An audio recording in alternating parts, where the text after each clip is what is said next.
It is 6:02. Good morning, live from the 104.5 The Zone Studios. I'm Justin Hawkins. The Tennessee Titans made a transaction yesterday as they were awarded former Minnesota Vikings linebacker Brian Asamoah off waivers, who was released on Tuesday. The Titans in turn waived linebacker Otis Reese. Asamoah was a third-round draft pick in 2022 to the Minnesota Vikings, and in 46 career games played, he has produced 20 tackles, 1 forced fumble, and a fumble recovery on defense, and an additional 10 tackles, as well as a forced fumble on special teams. The Titans will hold a walkthrough for practice today as they prepare for tomorrow night's game against Atlanta. But quarterback Cam Ward spoke to the media yesterday on the high confidence that he has for the Titans offense. Well, I think we honestly have the ability to be a top 10 offense, but also it goes on every guy in that huddle, including myself, bringing the right mindset every day.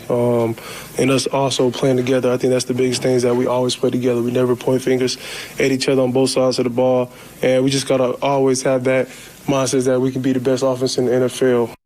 In Tennessee Vols news, On3's Pete Nakos reported yesterday that the Vols are trending towards naming UCLA transfer Joey Aguilar as its starting quarterback for the upcoming season. Tennessee will open their season up in Atlanta on August 30th against Syracuse. And Tennessee is officially moving back to Adidas as the Vols' official apparel sponsor beginning next year on July 1st, 2026. Tennessee was with Adidas back in 1995 all the way to 2014 before leaving to sign with Nike. And they now ink a brand new 10-year deal with the brand. Tennessee, as part of the deal, will have primary creative control for the uniform design with Adidas. For all your foundation repair and waterproof needs, you got to go to USSTN.com. Breaking news at once on your home for the Titans and Vols. This is 104.5 The Zone.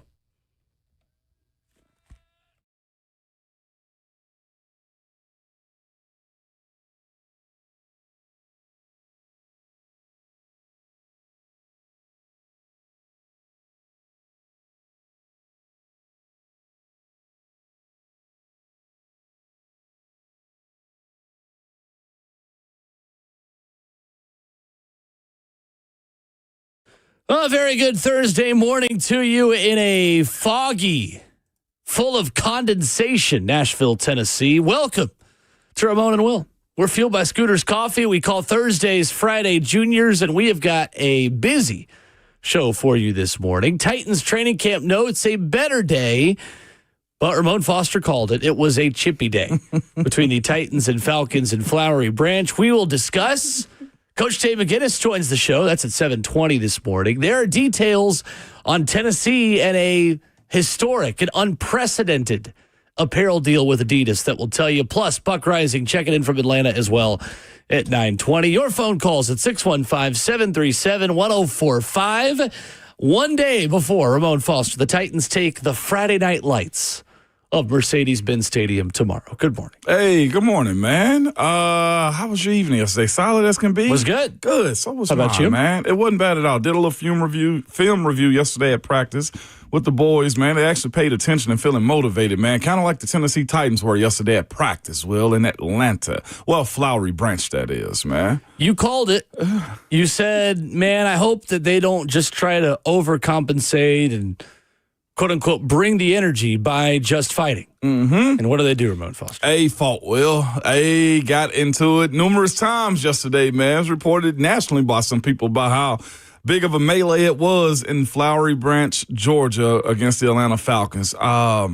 It's fascinating watching how these types of practices go. I will say also, first day to second day, it seems to me, well, when I've done these practices before, one team just has to concede. You know, like if it's real bad on the first day or you get your butt whipped, like the other team, you got to decide which one is going to be the lapdog, essentially. And with Raheem Morris as the head coach of the Atlanta Falcons, that's just not going to be the personality of their team. That's like Rex Ryan coaching somebody, or Bill Belichick having a team or a squad and saying, yeah, they're going to lay down against Team B or the Titans or the Cleveland Browns. It's just not going to happen. It was the perfect setup for what yesterday turned into, I think, what happened 2 days ago. So I just want to see, there's a lot to get into it about this conversation. I don't want to go too far before we do. But what the question I have and the film review that they will have to see last night and talk about today and going to the game is, well, who were your culprits? Not the fighters. Who were the guys that were dragging you back on Tuesday? That's what I want to know. Notify like those guys. Identify them. And I do mean them, okay? Why did you step up more on Wednesday than you did on Tuesday? Why did you have to get embarrassed? And I think that's what separates, like, the really good teams. I'm just speaking in general, right? Championships and winning and losing is always either one or two plays or lapse of judgment or a penalty here or a penalty there. And for the teams that are great, you hear them speak about their Super Bowl journeys and stuff like that and how they became good. And it's because it's an all-the-time thing. I know we always use Detroit, but I feel like you can say the same thing about what the L.A. Rams turned themselves into. You know, like, it's an everyday thing. And, like, it sucks to have a whole lot of pressure and just how you view your team, the necessary, like, push to be good. I wonder who those guys were that had to be dragged to the finish line. That's where you start, you know what I'm saying? We'll just taking guys out in a sense. Maybe not this year, but for moving forward, if I can't count on you to be an everyday guy, lunch pail guy, as we like to say from time to time, why are you around me? You know what I'm saying? Because you got a quarterback and clearly a D tackle that feel that exact same way. They said it 2 days ago. They're tired of having to tell guys to, hey, we got to go. It should be automatic. We'll dive into the notes from practice yesterday. Coming up in just a few minutes, Nick Suss, the Tennessean, writing a lot about it that we will tell you about. But we begin this morning with the Titans' newest linebacker. They add another one yesterday as they were awarded Brian Asamoah from the Minnesota Vikings. It looks like Asamoah. It is pronounced Asamoah, according to the team. The team waives Otis Reese in return. We're going to get to that in a minute. But this is a third-round pick of the 2022 NFL Draft. 6 foot 226, 20 tackles and 46 career games with the Vikings. One forced fumble, one fumble recovery on defense, plus an additional 10 tackles and a forced fumble on special teams, which gives him a decent shot of making this team. A former Oklahoma linebacker who, according to Pro Football Focus, Ramon, was graded 187th out of 189 linebackers. 29.2 grade. Yeah. Analytics did not love him. Not everything. The analytics also hated L'Jarius Sneed last year. Yeah, they Doesn't mean the world. Yeah. 30 career tackles. You throw everything together. His relative athletic score is very solid. This guy's an athlete. Think a less of a Kenneth Murray. That would be how I describe Asamoah. 8.9 out of 10 relative athletic score, 4.56 40-yard dash with a 1.55 10-yard split at the NFL Combine, 36.5-inch vertical, 10.4 broad jump. Good. It sounds like an athlete that needs an opportunity or a direction in his career, man.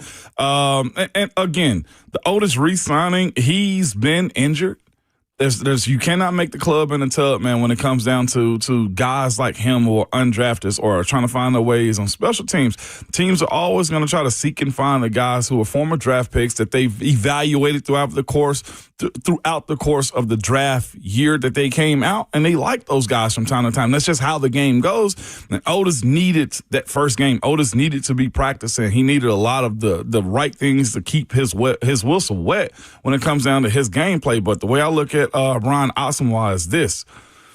He's got to be an animal on special teams. Again, Bones Fossil being the special teams coach, I'll reiterate that again. He's going to be looking for violence. He's going to be looking for guys who are very competent. And looking at the career path that Asamoah has had in Minnesota right now, he hasn't been a starter, so you know what his role is going to be. He's got to come in and be a tone setter for this special teams unit that he's going to be playing on right now. I'll also say this, too, and feel like looking at what Cedric Gray has done over the last couple of days, you almost feel like you don't need more depth at the inside linebacker position with the guy like Otis Reese that's been in this system that somewhat played last year, too. I thought going into this offseason, he would be in that rotation trying to compete for that starting linebacker position. But, I mean, injuries take practice away from him, and you just never know what else is going on with these guys in training camp. Asamoah had a big hit on running back Aaron Jones at Vikings training camp on August the 2nd. That was what some believed led to his release, and when it was, what I'd read was it was kind of Minnesota giving him a little bit of a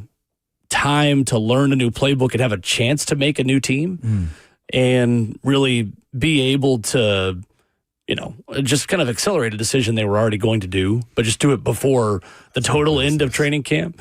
But we'll see. Athletic guy, high ceiling guy, unfortunately someone who just hasn't really clicked. And really, I mean, the Kenneth Murray comparison, I think, is a good one, considering they're both Oklahoma linebackers who are athletic freaks, but just it hasn't clicked for them mentally. Yeah. So we'll see. I mean, if there's one guy that can get the most out of a player like that, it's Frank Bush. But also, I don't think there are major expectations for him playing a major role in this defense. Just a guy that could make the team and potentially develop over time, who's still got a lot of time left in his career. And it seems to me Frank Bush, as Coach Mack has already told us time and time again, knows how to do that. Coach Mack raved about inside linebackers coach Frank Bush. So I think we're seeing a little bit just looking at the transition that James Williams have made shortly. You know what I'm saying? Like, that takes a good bit of teaching and understanding to get guys better than where they were at a position they never played before. Otis Reese waived. You mentioned it. He ended last year with an ankle injury. He did not play at all on Saturday, which was writing on the wall about how the team felt about him and his health. And he was not waived with an injury designation, but I think the ankle certainly played a role within this. Really a little bit of a surprise, though. I was very shocked. It was afternoon when I heard, I was like, what? Like, I legitimately was shocked. I was too. Yeah. I feel like I even said it earlier this week, like Otis Reese is going to make this team on special teams. Lord, was I wrong. But again, he ended last season with a little bit of an injury, so Chad Brinker saw that. Again, what has been one of the biggest things this team has said, the availability of health has to play a part in the guys that they're trying to sign on this team, man. If you got a track record of injuries, it's going to be fascinating, which honestly, quick thought of mine, I wonder if L'Jarius doesn't handle what he's supposed to this year or find his way to stay healthy. Do you cut bait on him going into the 2026 season? Like, these are the decisions that have to be made for teams that want durable players. 615-737-1045. What happened at Titans joint practice yesterday? We'll tell you next.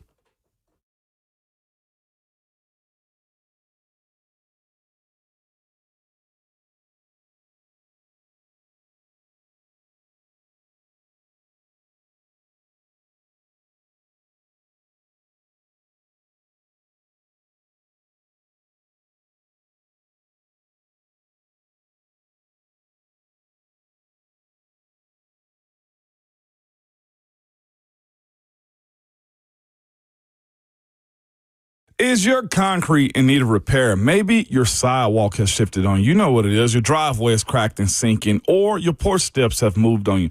Shifting concrete can create dangerous situations, just trip hazards around your home. I don't think you guys understand this, but that could also cause you bigger problems later. So it's good to go ahead and get this stuff fixed, and it's also just a big eyesore. Whatever's going on with your concrete, call United Structural Systems. Ask them about their polyurethane foam injections. You've heard about USS for a long time. It's the same company that's provided superior foundation repair and waterproofing to Middle Tennessee since 1994. Well, they can also fix your sunken or settling concrete. USS uses polyurethane foam injections to lift and repair your sinking concrete in a matter of minutes. Lifted concrete can be walked on immediately or even driven on after 30 minutes. So don't go through that long, expensive process of ripping out and replacing concrete. Reach out to the company I trust for all foundation repair and waterproofing needs, and that's USS. You can visit their website at ussTN.com. That's ussTN.com, or call them 615-488-7855. United Structural Systems.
Thursday morning at Ramon and Will is fueled by Scooter's Coffee, locally owned in Rivergate, Smyrna, Brentwood, White House, or Mount Juliet. Amazing people, amazing drinks, amazingly fast. Ramon Foster, Will Bowling, and Justin Hawkins take it out with you. 615-737-1045, the number. Nick Suss of the Tennessean writes from Atlanta, Ramon, that almost every defensive player was involved at one point in a sidelines clearing kerfuffle. Say that 10 times fast. That involved everyone from Jeffrey Simmons and Jarvis Brownlee on the Titans side to Drake London and even Michael Penix on the Falcons side. Arden Key, post-practice, says chippiness was not premeditated. Says, quote, at the end of the day, if you get fined if a punch is thrown. It was just one of them days. I've been in joint practices for 8 years now. First day, you tend to have a good day. That second day, it kind of gets a little chippy. That's how I feel. It's just talking, people pushing and shoving.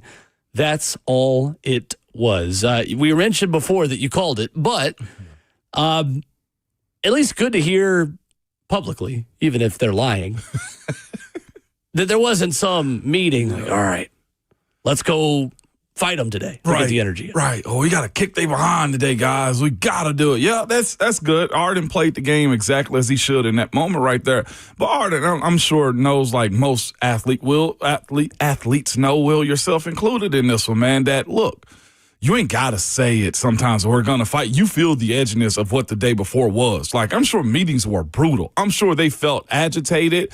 I'm sure they felt like coach was beating them down even more so and watching how the tape went according to how practice was set up on that Tuesday. So this was the natural response. Arden also said that too. It's like, joint practices have been going on forever. Day one, I told you, it's usually pretty cool. Who's going to bend the knee on that day? And if you just so happen to go a step too far, this is the second day of this operation right here. And for a team where you're dealt a mulligan, essentially, to get your get back, I think it was a good response to see that the Titans competed well. But again, as Arden said, your ability to throw a punch or fight in games, it sets your team back. Those are penalties. Guys get suspended. Guys get kicked out of football games. What they have to do from that, what happened yesterday is this moment. Like I said before we went to break, is create a mindset for your team of what you're going to be. If you're going to be a bunch of goons in between the lines, be that. There's ways in football to allow yourself to be edgy without getting fines and penalties and setting your teammates back in those situations right there. And that's why I think it is fair with what Arden is saying. Like, you got to be in a position to where you feel the pressure of each and every moment, man. You just hate that it was a full all-out melee from the day before, essentially where you got your butt kicked. To that point about the identity of the offense, what do you think the identity of this offense is going to be this year? Bro, it's kind of hard to call it, to be quite honest with you. It is easier to tell on defense. Like, they want to collapse the pocket. Yep. They want to be up in your face. They want tight man coverage. They want to jam you at the line. They want to press you into oblivion. We know what the Titans defense wants to be. Yeah. I don't know if we know what the Titans offense and what their identity is for this season. Just looking at the personnel, I can't pinpoint one or two people. Like, I can say, well, it's the Calvin and it's the Cam show. Like, I can say that. But their defenses, they're going to have number one corners that are going to be able to take that away on any given Sunday. And then I also want to say, like, it's so much sight unseen what the five guys up front are capable of doing. Well, I really have no answer. I would have told you that, seeing Tajay get healthy, seeing Tony Pollard, and seeing Calvin, oh, my gosh, you can build off of that. And also Tyler Lockett, too. I got to throw him in there because I think he's going to play a bigger part with his extension of the sticks from time to time. But I can't necessarily at this point tell you what this offensive strong suit is, considering you got a rookie quarterback that is getting through some stuff. He's had another ball intercepted yesterday because of pressure in his face. The name that I would probably have, survivors. You know what I'm saying? I'm not sure if they're thriving just yet because we don't know what they look like for this team. The Titans will have a tribal council meeting in the end zone. I'm telling you, like, the television show Survivor. Navigators will. Because look at the guys that they've brought in. Van Jefferson being one of those guys. Like I said, Tyler Lockett been trying to figure out what Calvin and Cam are going to be like. Navigators. Because they're on this pathway to try to figure out what they are. Including the offensive 2025 line. Titans offense story. The Navigators. Sounds like a Disney movie about it. I mean, I've seen worse movies. Lewis and Clark forming a football team. like, I legitimately have no answer for you what the identity of this team is. I think it should start up front, to be honest with you. I feel best about the offensive line of any other part of the offense. I still think this can be a run first, play action, take your shots when they're there offense. I think run pass options are a bigger part of this offense than what we've seen maybe ever before in Tennessee, to be quite honest with you, at least maybe since the Marcus Mariota days. Right. To me, it's setting up those RPOs over the middle when linebackers start to creep up because you're running the ball effectively. Mm-hmm. That, to me, is where I think this team can find some success and just establish the run. I mean, it's kind of a cop-out answer. Everyone in the NFL, everyone in football is trying to do it, but I still think this is a run-first offense, and Cam Ward talked about it yesterday. That was the thing he was most happy with. Was the run. Was the way they were able to run the ball. This was Cam Ward talking about making plays yesterday when asked about how yesterday went compared to Tuesday's practice. Just getting in there, going through my reads. It's really all base plays that we're running because we're not really game planning for whether it's playing Tampa or Atlanta here in the joint practices. And it's really just about getting the time and footwork with myself and the receivers. And that's something that we got to get fast. Games right around the corner, real football games. And, I'm looking forward to keep building that chemistry with them. Last year, a lot of slow starts. This year, obviously you're new here, but you got a couple slow starts. For you in practice, like what's your mindset like coming in and making sure that you don't have that slow start? Just being aggressive.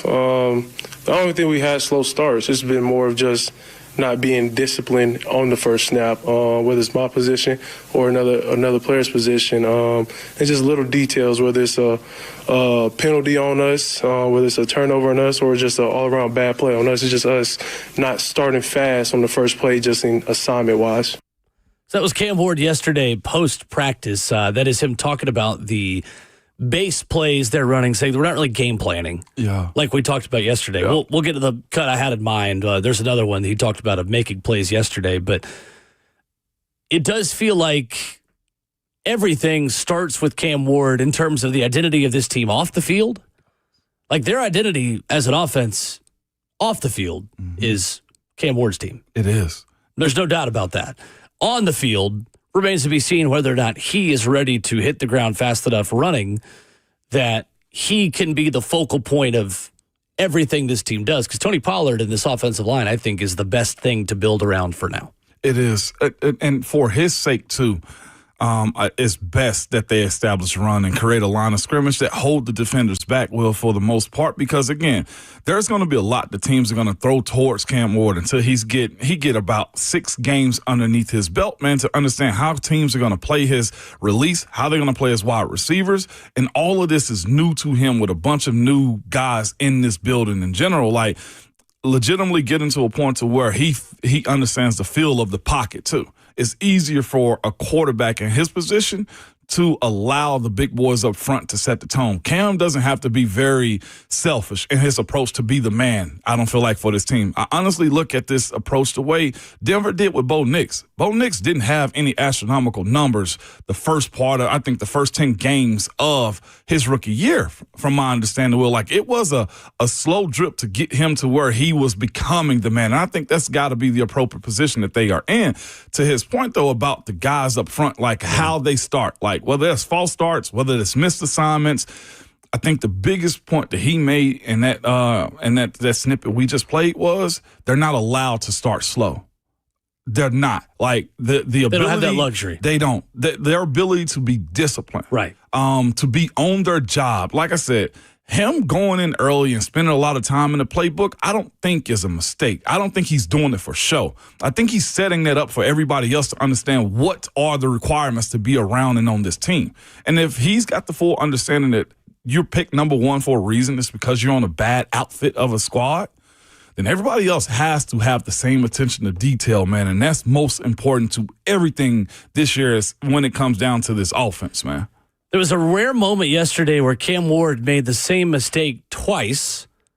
If you missed Saturday's preseason game in Tampa, he had a throwaway on his third play where he threw the ball away and it landed in play. didn't get out of the sideline. You got to chuck that thing to row C. And Yeah, you do. Johnny and his dad having a Coke and chicken tenders. And a TV moment, right? That's right. He did it again yesterday, and it got intercepted. Mm-hmm. And rather make those mistakes now than in a game. Part of the learning lesson, Cam talked about it being a difference in some of the rules and where you've got to throw the ball away and all of these things. But a frustrating end and interception for D. Alford, which was a very easy one. Nick Suss, the Tennessean, writes that he was under pressure, had plenty of time to get the ball out of bounds, but he didn't put enough air under the ball, left the ball in play, floating an easy interception to corner D. Alford. Yeah. That's also the other part of this, too. At what point, if sacks do become a part of his game moving forward, are you okay with just tuck that one? Go down to the ground and you're okay. Live to fight another day instead of turning the ball. You don't have to throw it away for the sake of saving yards. Again, you play the field position in game 2. That's where the special team side of this come into play. We'll take that one. We'll live to fight another down instead of turning it over right there. That loses momentum more than anything, and confidence, too. If we can't trust you to, take care of the ball in those moments, that's a rookie mistake. So he gets a mulligan to me on that one. One of my biggest stats, money numbers about this team going forward and into this year is that they were 30th in defensive average field position. So only 2 teams gave up worse average starting field position than the Titans did. Mm-hmm. Made things tough for the defense. I mean, that's kickoff returns, that's punt returns, that's interceptions, that's fumbles, that's penalties that force you back. The Titans, with where they are in a rebuild, are going to have enough trouble beating teams with a rebuilt, in-progress roster. They can't help them. No. And to your point, it's again, we're not breaking any news here. They just don't have the luxury of beating themselves and winning a ton of games this year. No. And it's been a little sloppy at times in camp. You expect that with a young football team. For me, I hope to see some of these mistakes start to be less and less and start to get ironed out over the next couple of weeks. I don't want to continue seeing the quote-unquote self-inflicted negatives. And that is where Jeffrey Simmons on Tuesday and what he says about comparing things to last year and we want to say less and do more. That is where I need to see this team do more. Is Cam made that mistake in Tampa on Saturday? Can't make it again. No, cannot. But this has also been a little bit of his style of play for his time at Washington State, at Miami for the year or two. Well, he's found ways, to your point, to grind out wins for them, right? We've seen them. Which game was it? Was it the UCLA game? No, Stanford game. Cal. You remember those types of plays right there where the ball lands on top of the receiver? Like, he's had these plays be made in college. Oh, I thought you were talking about the game-winning drive. No, yeah. I mean, there are multiple. To your point, he's throwing late over the middle. Exactly, and he can't afford that. That is his NFL adjustment, I feel like, more than anything. And like I said, the other biggest part is guys are smarter, wiser, and faster, too.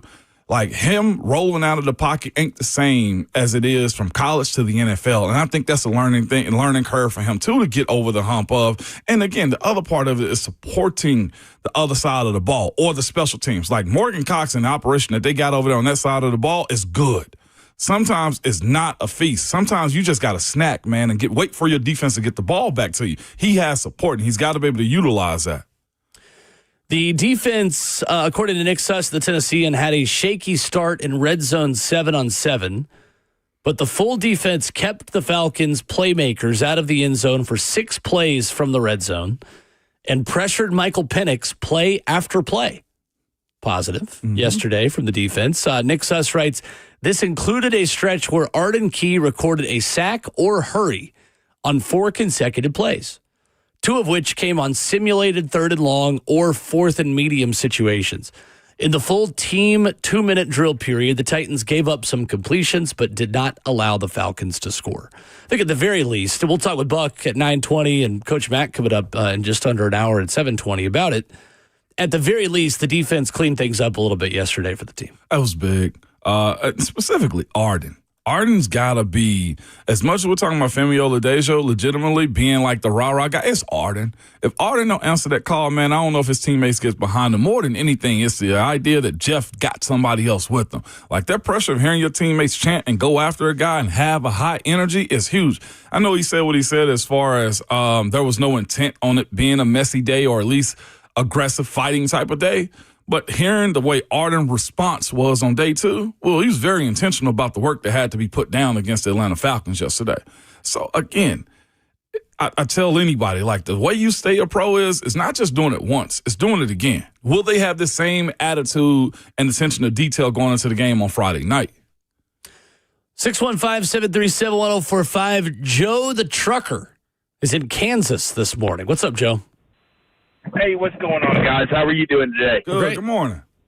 Good morning. So, I'm not in Kansas.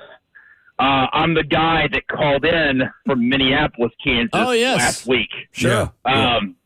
Today, I'm in Clinton, Oklahoma. Okay. But, Clinton, Oklahoma is about 12 hours.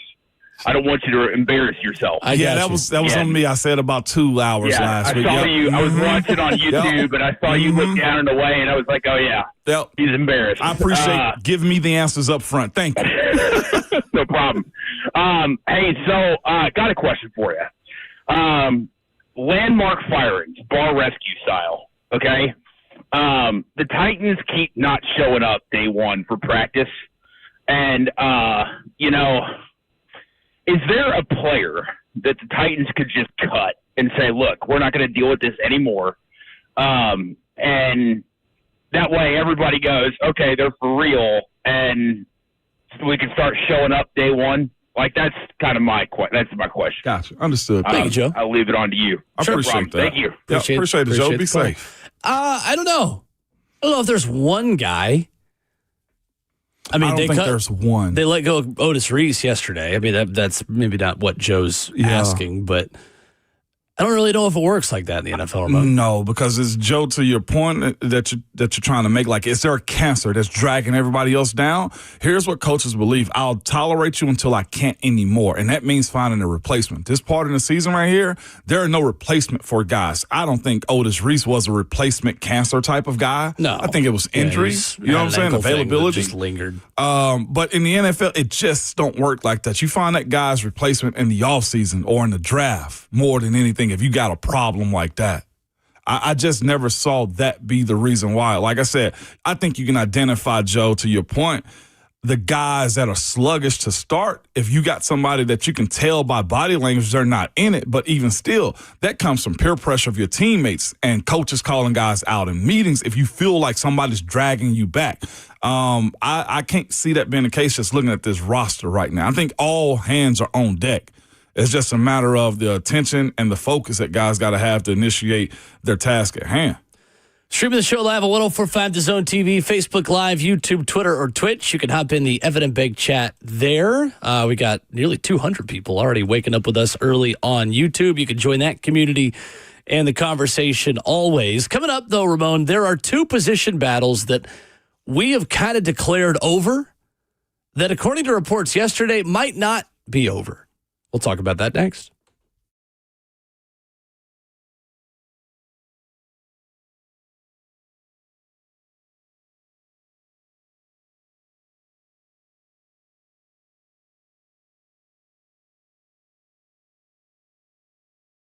It's Ramon Foster for the Wellness Institute of Nashville. Good people, you all know my body took a beating in college and in professional leagues, man, which is why I'm trusting the best in the business, Dr. Mitchell and Dr. Ashes. By the way, great people. Just want to throw that out there, too. But they're in the trenches fighting it and will help you win the battle of pain when it comes to your knee, back, or neck, okay? After speaking to Dr. Ashley, she knows an athlete's body and the trauma of your sport and the positions it can do to your body and wear. From active athletes needing some help to stay on the field to older guys that are now off the field but can still feel the pain. She has extensive knowledge and top-of-the-line equipment to get you better. Speaking of the equipment, though, man, if you ever walk in there, it's one of the best health facilities I think you could ever seen. Dr. Mitchell strives to be the best, and I have not seen equipment or an office that is this robust. Even after all the years in the pros, I promise you, they are just good at it. The goal is to find the best treatment that works for you, from lasers to state-of-the-art spinal decompression machines to even zero gravity machines. They will find the best strategy to get you feeling better.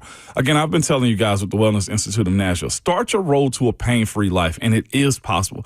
Call today, the Wellness Institute of Nashville at 615-246-5009 or go to painisbad.com.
Ramona Will is fueled by Scooters Coffee on 104.5 The Zone. Cam Ward made some big claims yesterday.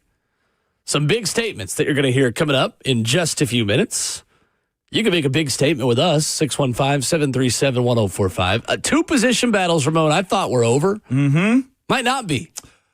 Shocked me yesterday. I saw who was doing what, and I didn't see that being the case. Terry McCormick, the man will credit in putting this out. Inside linebacker 2 and cornerback 2. Cedric Gray was working alongside Cody Barton yesterday, and Marcus Harris reportedly got some run at corner over Daryl Baker, the 6th-round pick out of Cal. What was your reaction to that yesterday? I'll go the Marcus Harris one first. I look at L'Jarius' situation. So much is dependent upon him. You'd be foolish as a coach not to put these guys in those first team reps to work with the guys that they could potentially be playing or starting with. And you never know. Of course, when you look at Daryl Baker versus other guys out there, like, you got to be prepared. I think this is smart. I think it's very smart by Denard Wilson and his defensive coaches to put guys in positions to where L'Jarius affects so much. You don't want to be going into a game week and by Friday, because injuries do happen on Fridays or Thursday setbacks, and you got to reset your entire game plan. You may as well go ahead and start that machine right now. I think it's even, to be honest with you, more telling of L'Jarius' situation than I think we know at this point, is the way I'm looking at that particular situation. I know we're all on Snead watch with what he can provide for this team if he is available, but you may not end up watching them. You know what I'm saying? When you see coaches doing this type of stuff, and it's good on those guys, man, for putting themselves in position to still compete. Now, on the defensive linebacker side of things, Will, I think this is strictly a product of what happened in that game. I think you're sending a message to the rest of your team saying, if you play that well, if you show us what you're made of in a preseason game, we'll move you up a line on the depth chart. It's too fragile in the NFL. The numbers aren't big enough for you not to play the best guys out there. I was genuinely shocked. I thought it was I thought it was nail in the coffin with the middle linebacker competition, Will.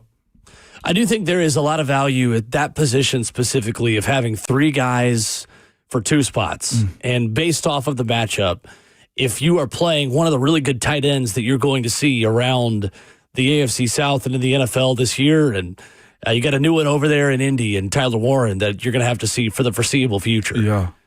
Having a tight end stopper that can be deployed in different ways. Like, there can't just be one guy that you bring them on the field and, that guy's going to cover Tyler Warren. Right. Like, if you have multiple guys on any given play, that way the quarterback pre-snap can't diagnose who is going where based on who you have on the field to cover a tight end. Right. That matters. If you have on any given play Kevin Winston Jr. or James Williams Jr. or James Williams Sr. or you have Cedric Gray, you have different options of guys that can do that job. It makes it more challenging for the offense to know how you're lining up pre-snap. And then it's the personnel of what they've shown us, too. What if you're in a position to where Femi can't go or he's out for a series? What I've seen from this defense is also putting, because of his length, James Williams Sr. on the edge of the line of scrimmage, too. To your point about having an extra rusher, any way you can generate pressure, you should be able to do those things, or you want to be able to do those things. And real quick, back to the Marcus Harris side of this thing, too. New coaches, new GMs also love having their guys be right. If he, as a rookie, has the talent to play early and often, it speeds up the process of his development for not just this year, but for the future, too, for guys that may not be here after this year. So as much experience you can with this young group, you need to do that. But, again, on Cedric Gray, if we saw it, can you imagine what the coaches in the defensive coordinators room had to say when they watched this tape on him, too? I was impressed. But the other psychological part of it for me, Will, is how does James Williams respond to that? Like, coaches like putting you in these type of situations where you got to think about your career. You got to think about your actions. Will he be the exact same player coming off the bench or coming in with the 2s that he was with the 1s? Being in that position, there's a whole lot more life with the 1s, Will. It just is. It's the idea that I'm a part of this crew that's going to be called upon from day one. And then, like I said, when you're in a real competition Like, what we need to know is this. Did James Williams elevate the twos when he went in with them? That's a part of watching his development, too, is did he belittle himself because he got knocked for a day of practice? I think that pays more dividends than anything, watching what his response was. So at corner still, you obviously have the starters, Roger McCreary and Jarvis Brownlee. Aside from that, Buck Rising tweeted out yesterday, anyone not named McCreary or Brownlee is not good right now. And so at corner, you have options still. You have Marcus Harris, the 6th-round pick, picked 183 overall, who got some run with the starters yesterday. You have undrafted Jermari Harris, who had a good June, but we've not heard about him nearly as much in training camp as we did back at OTAs and minicamp. You have Amani Oruwariye, 5th-rounder Detroit to Dallas special teamer, the 29-year-old who spent time with John Fossil in Dallas, had 6 picks in 2021, Oruwariye, but has not looked as good as a corner here. I think someone who could certainly still make the team as a core special teamer. 2024 UDFA Gabe Judy Lally, former Tennessee Vol, who you feel like has a good chance of making the team. And then a couple more UDFAs. Jalen Kimber out of Penn State, Clarence Lewis out of Syracuse, Davion Ross out of Memphis. Those are your corners right now. Yeah. I think of any position, Ramon, at the end of camp that you feel like they are most likely to add at. Corner is number one on the list for me. Has to be, yeah. Corner and edge rusher are the two spots where I think this team is thinnest and needs the most help by the end of camp. Are fishing for guys. Especially with the way they have addressed inside linebacker with Asamoah and with the 2 guys they got the day before in Blake Lynch and Khaleke Hudson, who Hudson, I think, makes this team as a special teamer. He splashed 100%, man. Gabe Judy Lally's situation, he's made plays also. But, when you're talking about the 4th and 5th corners, it's teams that he's going to have to play in. But the splash that he's shown a little bit has been eye-catching is what I would say, too. He's one of those guys that is definitely in the top 53 on this team. Yeah. But is battling against guys on other rosters. Yes, sir.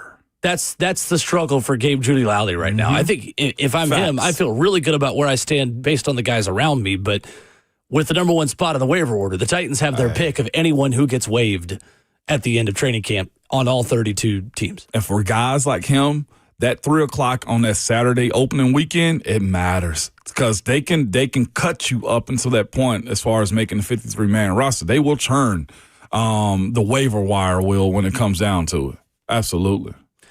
Coming up, Cam Ward made some big claims yesterday. I've got a comparison about Cam that is not a one-to-one comparison, but why Cam Ward reminds me of another local football player. And we'll do that next. Let's face it, buying a vehicle should be straightforward and stress-free, and that's exactly how Two Rivers Ford has been doing business for decades. This locally owned dealership has a non-commissioned sales team whose only focus is to find you the right vehicle at the right price without the pressure.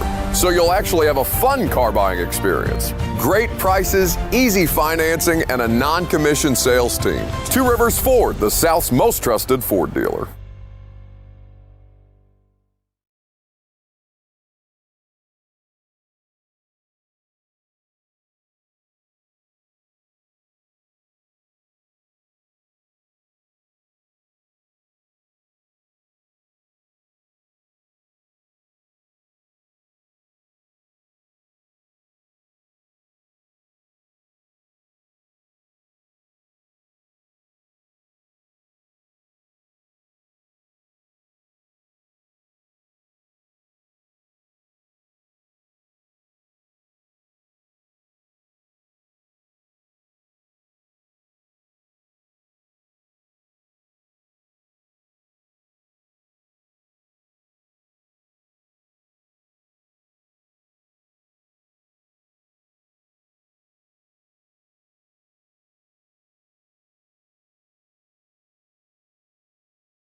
It is 7 o'clock. Good morning, live from the 104.5 The Zone Studios. I'm Justin Hawkins. The Tennessee Titans made a transaction yesterday as they were awarded former Minnesota Vikings linebacker Brian Asamoah off waivers, who was released on Tuesday. The Titans in turn waived linebacker Otis Reese. Asamoah was a third-round draft pick in 2022 to Minnesota and in 46 career games, spending time both on defense and special teams. The Titans will hold a walkthrough for practice today, but quarterback Cam Ward spoke to the media yesterday on the high confidence that he has for the Titans offense. Well, I think we honestly have the ability to be a top 10 offense, but also it goes on every guy in that huddle, including myself, bringing the right mindset every day, and us also playing together. I think that's the biggest things that we always play together. We never point fingers at each other on both sides of the ball, and we just got to always have that mindset that we can be the best offense in the NFL. In Tennessee Vols news, On3's Pete Nakos reported yesterday that the Vols are trending towards naming UCLA transfer Joey Aguilar as its starting quarterback for the upcoming season. Tennessee will open their season in Atlanta on August 30th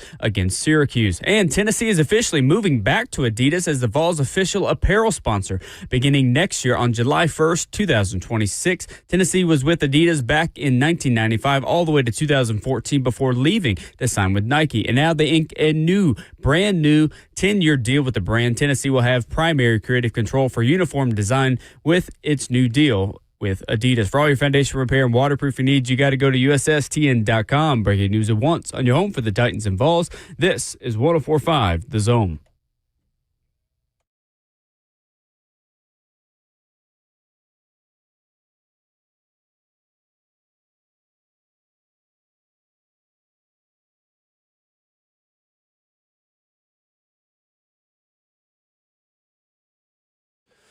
Ramona Will at 104.5 The Zone, fueled by Scooters Coffee, locally owned in Rivergate, Smyrna, Brentwood, White House, or Mount Juliet. Amazing people, amazing drinks, amazingly fast. 7 a.m. in Music City. He is the 11-year NFL vet, Ramon Foster. Justin Hawkins, our producer. I'm Will Bowling.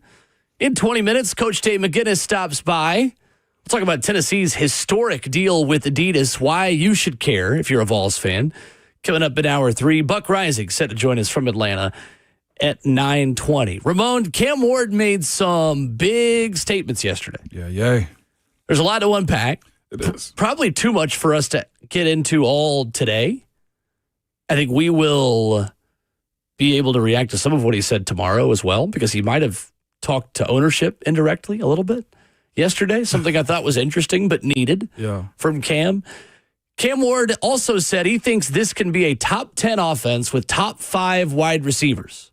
Here is the Titans quarterback speaking in Flowery Branch yesterday. Well, I think we honestly have the ability to be a top 10 offense, but also it goes on every guy in that huddle, including myself, bringing the right mindset every day, and us also playing together. I think that's the biggest things that we always play together. We never point fingers at each other on both sides of the ball, and we just got to always have that mindset that we can be the best offense in the NFL. And then it really just comes with just us caring about each other on the field, off the field, and I think a lot of that stuff will translate to the game. What are potential things you've seen that give you that confidence that you can be a top 10 offense? Just the playmakers that I have in the backfield with me, the running back core, then especially in the receiving core. I think I also have a top 5 receiver core in the NFL, including the young guys who are able to make plays. It's really all about just us or myself putting the ball in their frame of work, letting them make a play. And then it's also those guys being aggressive to make plays for the team. And then the O-line, I don't have to worry about them. That's going to always be the standpoint. Those guys, they bring the energy every day, especially starting with JC. So I'm excited to be behind those guys. Those guys pass protection. They keep me clean. Really, I would say 8 times out of 10. I know I'm going to take a bad sack this year. They're going to give up a sack this year, but we just got to continue to play, good, clean football. Top 10 offense, top 5 receivers. Yeah. Ramon, it feels like everyone in that building is trying to manage expectations a little bit, and Cam did not get the memo. You went right through that, didn't he? Well, I'm talking about he bulldozed right through that. He's like a landfill front loader, man. Absolutely. What's fascinating, I'm writing down, listening to him talk. It's phenomenal to hear him be this confident. It's awesome to see him being in a position where he knows, like, change can happen. But the thing that he's doing, and I think he's okay with this. I feel like I don't know him like that, but I know he's okay with this. Is because he knows a lot of what he's saying falls on him. The big boys up front, like I say, he didn't even have to really acknowledge them because of the experience that those guys have and the pedigree that they are. So you don't really mess with the O-line. You guys do your thing. I feel like what he's saying is based upon how he feels about himself. And if those guys, as he said, execute and be on the same page and don't finger point and understand bad things are going to happen, then if he's that confident in his play will, you just got to buy into it. Like, I look at, was Tom Brady the best athlete? Will? No. Was he had he good arm strength? I think he had a better arm than what he gets credit for. Than what he had credit for. It was right? all the other stuff. Yeah. It was the mental side of the game. It was understanding how to lead an offense. Right. It was the timing and when to take risks and when to not and all of those things. Yeah, I look at this as a way sometimes it's not going to relate to a lot of people what I'm going to say, but it makes sense. Sometimes you got to say silly stuff, dumb stuff to eventually get to where you want to. Like, I'll never forget, and I talk music with Savage all the time, but like when Cash Money first came out with Lil Wayne and them, like legitimately they said they was like Cash Money millionaires or billionaires before they even got to the point of actually making real money. Sometimes you got to say what you're going to be in the present sense, and I feel like that's where he is right now. It's what Gen Z calls manifesting. See, this is why we do this thing on the radio, because you picking up what I'm putting down, Will. You got me, man. But what I'm getting at is this. The belief that you are more than what you're presently at is what he's saying to those dudes. Like, I knew there was times as a player that guy on the other side of the ball was probably better athletically than me. But he wasn't going to take my mental. He wasn't going to take my strengths Your away confidence from in me. yourself. Exactly. And when we speak about this team as it stands right now, Will, with the wins and losses, and when it rains, it pours, and it never stops, that's what I feel like he's trying to drag guys out of. I saw in our YouTube chat, man, folks are making a comparison you hadn't made George yet, but some people brought up Ben Roethlisberger. One thing I would tell you about that guy is this. He wasn't conventional in the stuff that you were asking him to do. He did it his way. But whether we were shooting basketball in the garbage cans in the locker room, whether he was playing pool or ping pong or shuffleboard, or he lied about the fact that he didn't know how to play spades and he beat everybody. Me and him beat D'Angelo Williams and a few guys in spades. What I'm getting at is this. The competitive edge that guys like Ben Roethlisberger has, you can't buy that. You can't buy the fact that Tom Brady would be very minute and very detailed in the minutia of the things that you're asking him to do that made him great. And I think that's what Cam possesses. Is it believable right now for the people outside in those 31 other cities? No, probably not. They probably look at this Titans teams and still say, they're not that good, Cam, shut up. But if you believe that you will eventually get there, you may as well start planting those seeds right now so that every guy that comes into that building after the Cam Ward era understand what the requirements are to be. It wasn't a time, Will, that we walked in the stadium with 7, Ben, and I felt like we were going to lose. I knew going to New England was going to be heck. I can't cuss anymore. I knew that New England was going to be bad. But the idea that we were out of it, it never crossed my mind, and I think that's what he's painting right now. It's a guy that you have belief in the second you get off the bus. Immediately. Yeah, you've talked about that before, that when you walk into the stadium, you feel confidence that you got a shot. Down 10 with 5 minutes left, that's light work. It was also light work for Will Levis in Miami on that one Monday Night Football game. There just wasn't enough of that replicated afterwards. Yeah. I think Cam Ward is to the 2025 Titans what Diego Pavia was to Vanderbilt in 2024. I like it. And I'm cool with it. Yep. I think what Diego Pavia was for Vanderbilt was a culture setter, was someone who had an uncommon level of belief in himself that rubbed off on the other players. Now, what that meant for Vanderbilt last season was your high end was great. Mm-hmm. Your best wins were as almost good as anyone in the SEC. In terms of beating Alabama, in terms of hanging with Texas in the way that you did. A bowl game. Now, they ran out of steam when he got banged up, and it's no secret that Vanderbilt's decline by the end of the year was largely because they couldn't protect Diego Pavia, and he took a lot of hits. So I'm not talking about the physical component and the on-field part. I'm talking about culture. I'm talking about leadership. I'm talking about confidence. There were a lot of players on that Vandy team last year that had lost a lot of games in embarrassing fashion. Diego Pavia had none of that battered Vandy syndrome. Cam Ward walks into the Tennessee Titans with an uncommon belief in himself and his process. He's not been beaten and bruised and kind of stepped on the way last year's team was. He comes with a level of confidence to say, well, why can't we be a top 10 offense in the NFL? We have guys who have produced before. I've got a number one receiver over here in Calvin Ridley who looks like a number one receiver, and I'm the all-time leading touchdown passer in the history of college football between FBS and FCS. Why wouldn't I believe in myself? Facts. Where I think Cam is smart is that everything is about us. Everything is about the Titans. He's not going out making claims about the AFC South or other opponents or things like that. I think that's where maybe the difference is between Cam and 2025 Diego Pavia. But I think internally, I go back, Ramon, to that SEC Any Given Saturday documentary on Netflix where at Missouri, that's a game Vandy lost, but at Missouri, Diego Pavia is going up after they scored overtime to take the lead, saying, hey, we ain't done anything yet. Go up there on the sideline, watch the defense. Let's go. Cheer on the defense. Come on. It's not over yet. We got to still make plays. That is what I feel like Cam Ward brings to the Titans, is the ability to have a level of belief when things don't go his way that maybe not everyone else on this roster, understandably, doesn't have themselves. No doubt. Man, I got another story for you about guys that are built like that, man. This guy's Antonio Holmes. Super Bowl MVP, okay? Super Bowl champion, national college champion, man. And the stories I heard about Tone was, and by the way, super cool dude now. He's doing his stuff, Ohio State alum, all that type of stuff, right?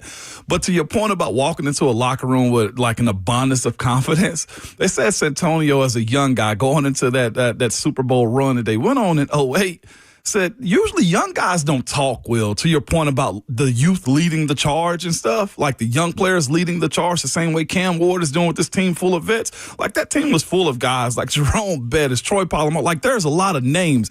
And said when we have this tradition where we pray in the showers before we go out and stuff. And said a guy like Santonio Holmes, man, would say something simple as this, and it didn't matter, and it was just the confidence oozed out. But Tone would come in and just say, fellas, man, I don't want a high school championship, state championship, Ohio State. I'm a national championship. The only one I got left is to win the Super Bowl. And so they just look at Tone like, what?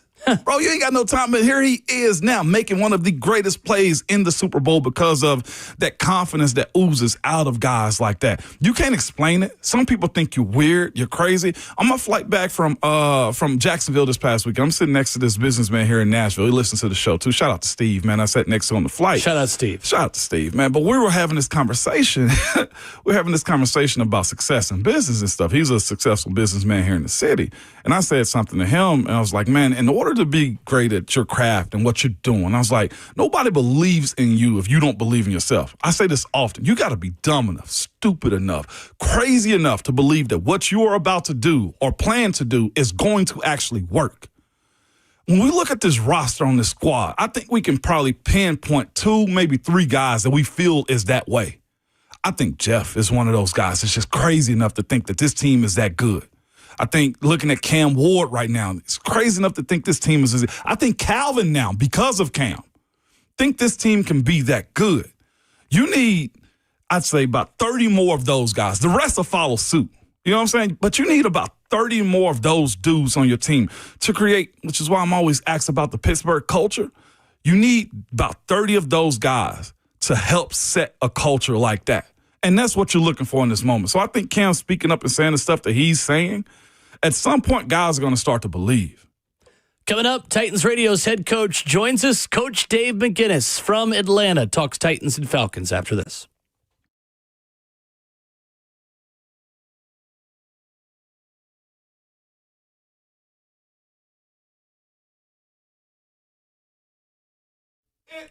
It's Ramon and Will here for Window Nation, man. Window Nation is one of the best companies around, Will, especially when it comes to keeping your AC working just as it should and your house cool and comfortable, man.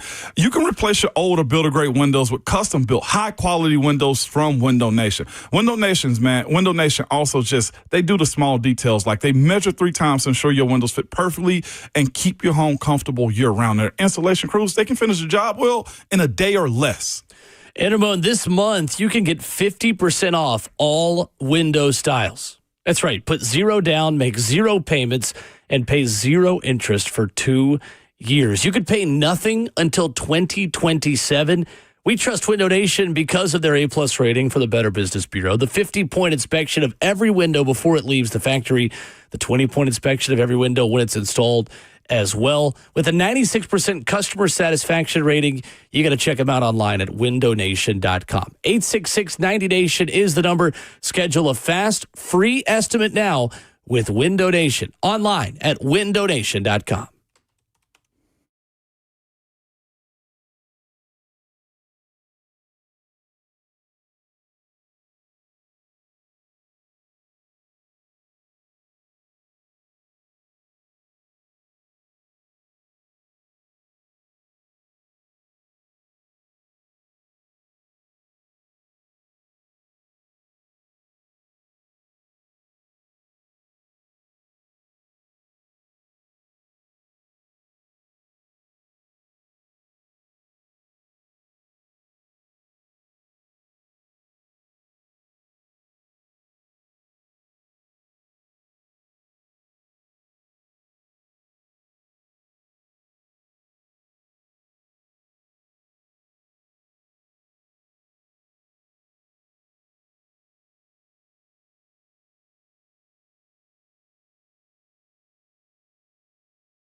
Ramona Willow, 104.5 The Zone, fueled by Scooters Coffee, and Scooters is locally owned in Rivergate, Smyrna, Brentwood, White House, or Mount Juliet. I'm going to stop by Scooters in Smyrna today on my way down to Atlanta.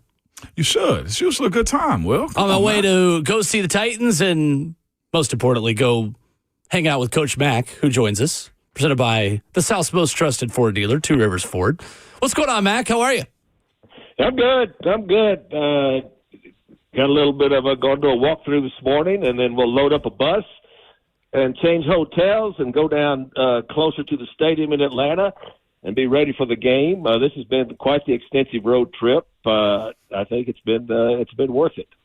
Well, Mac, we talked about this last week on air, and we talked about it while we were in Tampa. But what this trip has meant for this team, Mac, why does this benefit a young football team so much? What do you think this staff has liked about being away for so long and the work that this team has gotten against Tampa and Atlanta?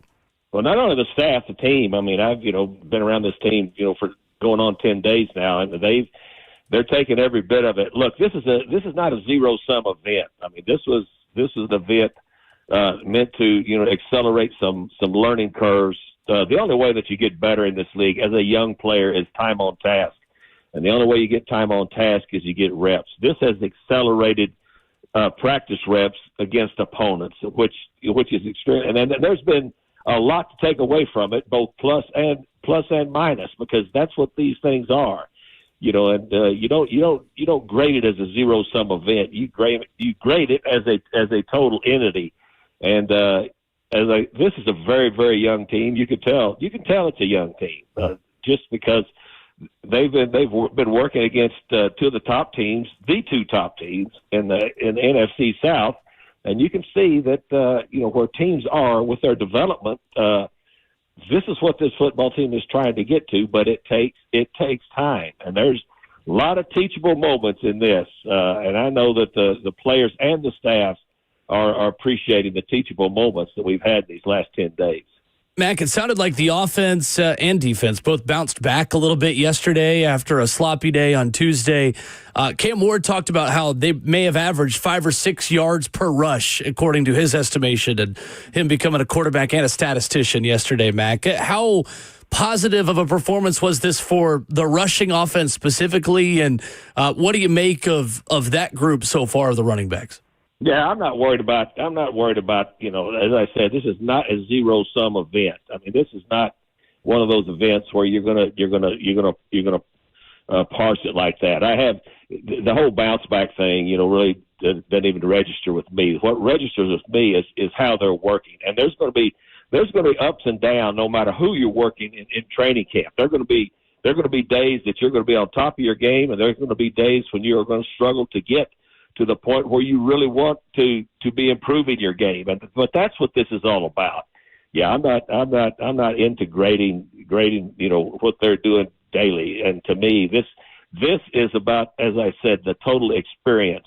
And I know that the guys are working and they're dialed into it. You can tell they're dialed into it. And there's going to be some days they're practicing against two teams that are further along in their team development than this team is, and that was part of the reason for being on an extended road trip, because you just can't manufacture these types of reps against yourself. You just cannot do that. So, as I said, I really think the whole thing has been beneficial, and it's been a learning experience, which is what it's all about. This is a learning experience.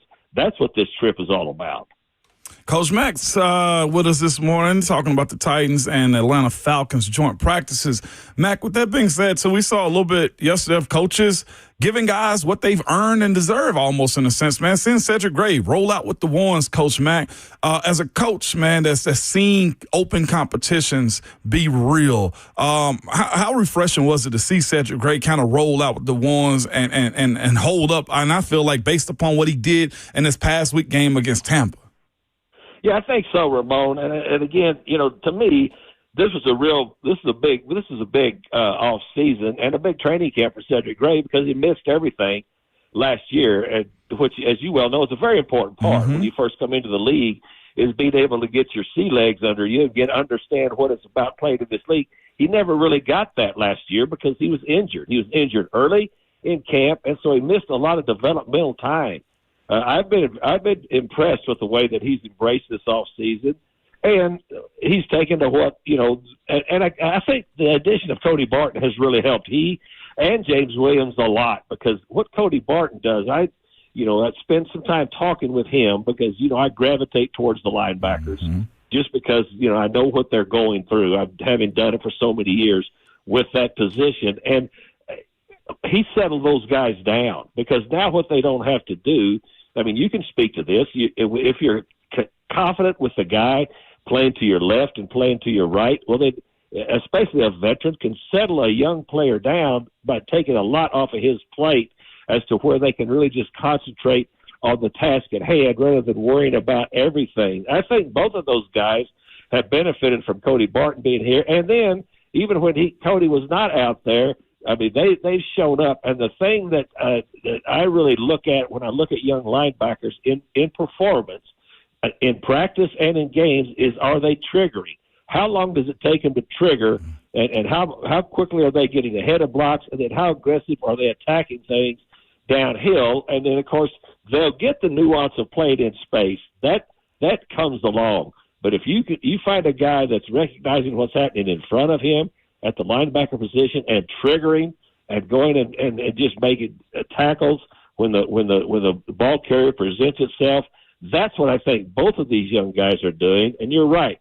Cedric Gray has stepped up, and people have noticed that. And I think you're correct in noticing him.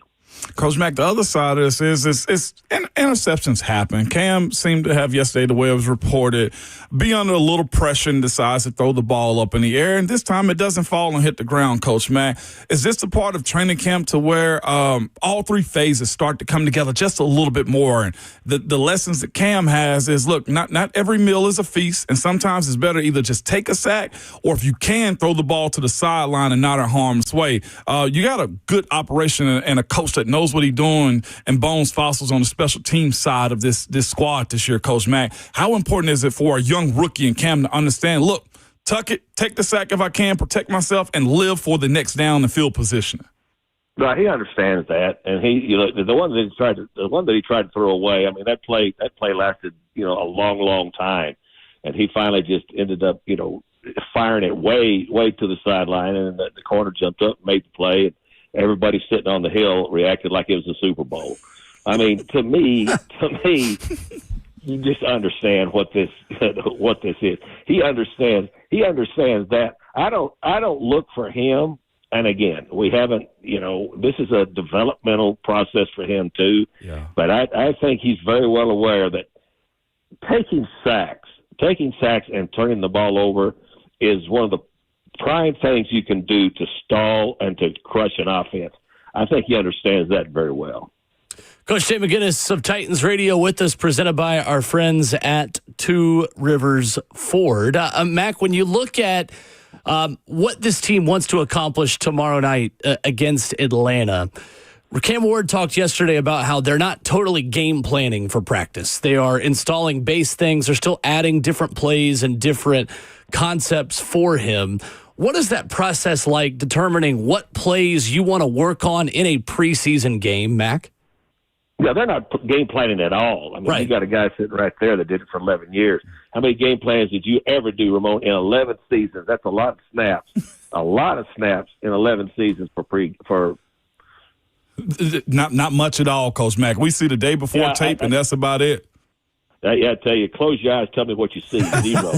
I mean, all the years I've been involved, we never game planned. Now, we would work on certain things, to Will's point. There were certain things that we would want to work on.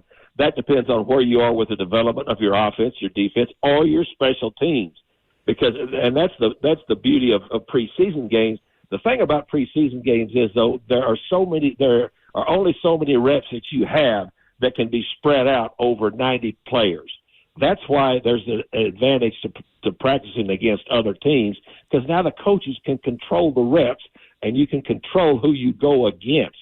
But, yeah, they will have some concepts that they will be working on, specifically. for this week as opposed to last week. But as far as game planning, Will, zero. They were game plan zero.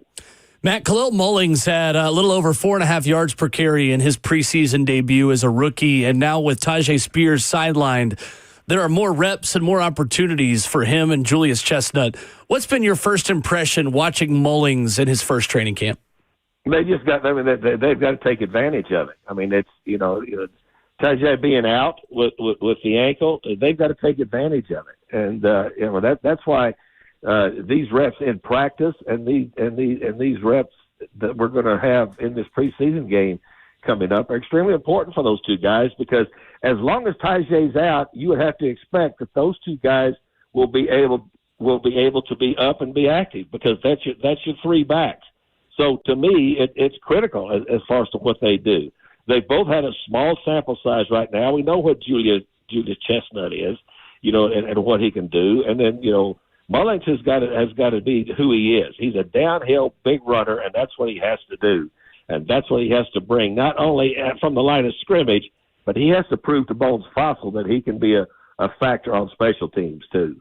Coach Mack, speaking of the special team side of things, we're looking at this kick return battle also, man. It seems to be James Prochet is kind of the first one up. I don't know if he's leading it per se, Coach Mack, but for guys that don't have the big runs or a touchdown in the preseason games, how do you kind of find the guy that's your return man when you look at the plethora of dudes that they have right now in competition for the kick return? Well, who can you trust to catch it, first of all? Okay. That's number one. Who can you trust to make the correct decision to catch it, and then who understands about it, being a great kick returner? I mean, I've worked with those guys in my career before.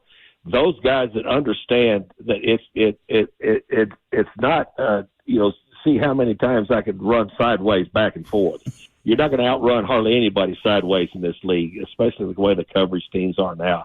Who can make first of all, who can make the intelligent catch, and then who can make the intelligent decision, and then who can stick their foot in the ground, and who can get you at least a first down. That's what you're looking for.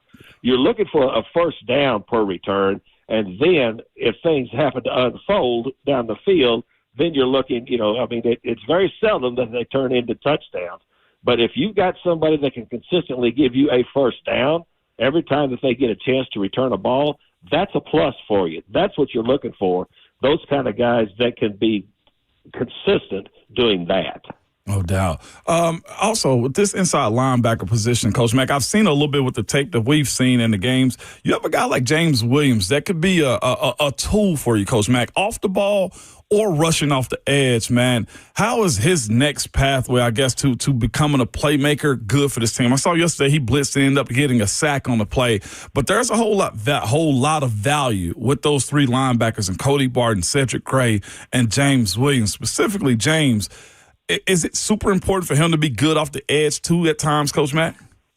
Well, they're going to look this defense once they do start game planning. To Will's point, once you start game planning and you start tailoring what you're doing in a game plan with matchups to people's individual talents, this is a big, long, athletic dude, and that's what you want to try to use when you start talking about matchups. And again, as they start to as I say, smooth him out as far as just reading what's going on behind the line of scrimmage, then you can start doing some of those other things with him. But he can't get ahead of himself. He's on a pretty good path right now. I think Frank Bush is pretty happy with the development of both of those guys. But what they've done is they're not trying to get ahead of themselves. You know as well as I do that any young player that has a little bit of success and then starts to get out over his skis, pretty soon he's going to have a problem.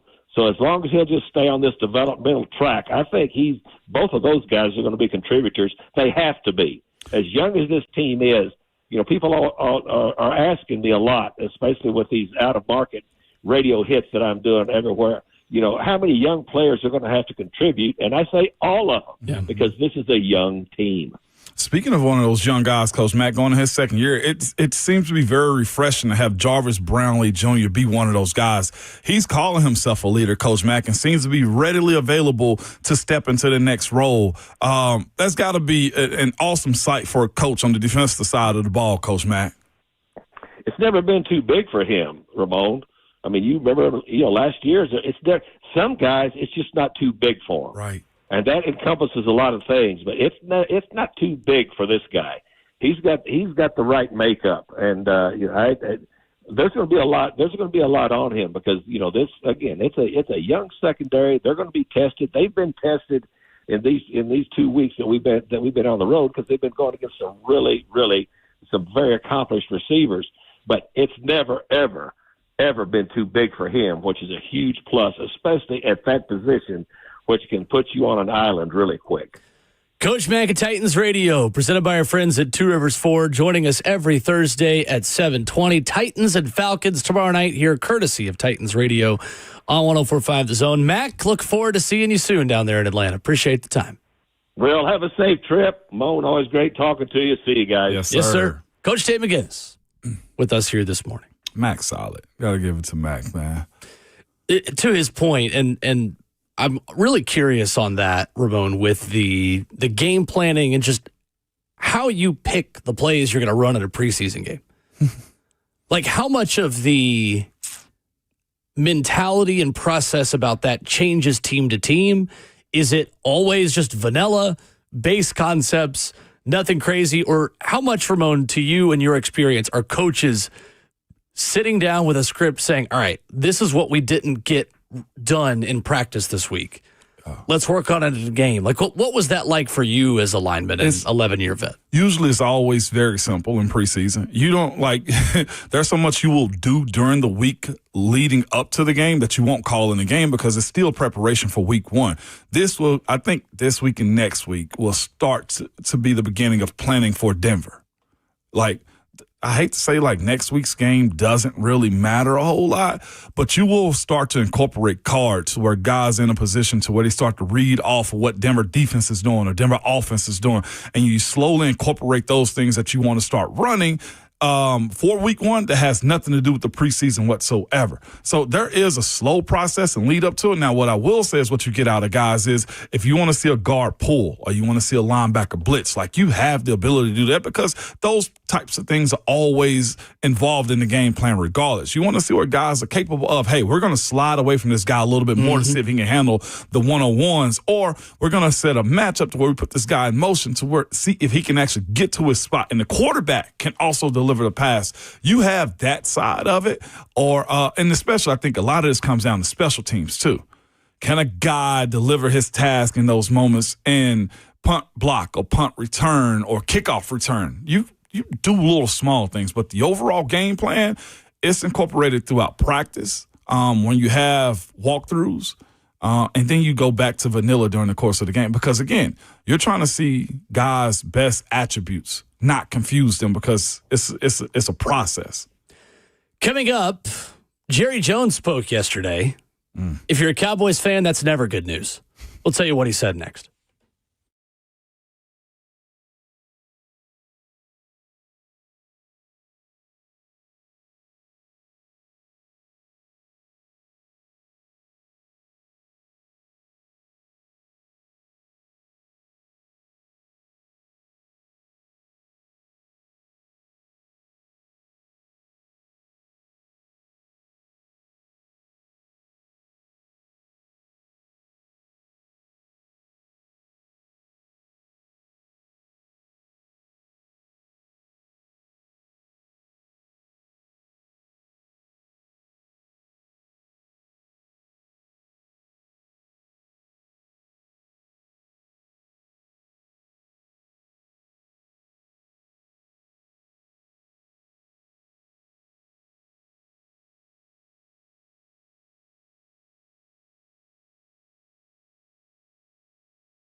Ramona Will, 104.5 The Zone, fueled by Scooter's Coffee. Jerry Jones speaks, Micah Parsons doesn't, and the cycle continues, Ramon Foster, at Dallas Cowboys camp. So Micah Parsons and the Cowboys are stuck at a stalemate.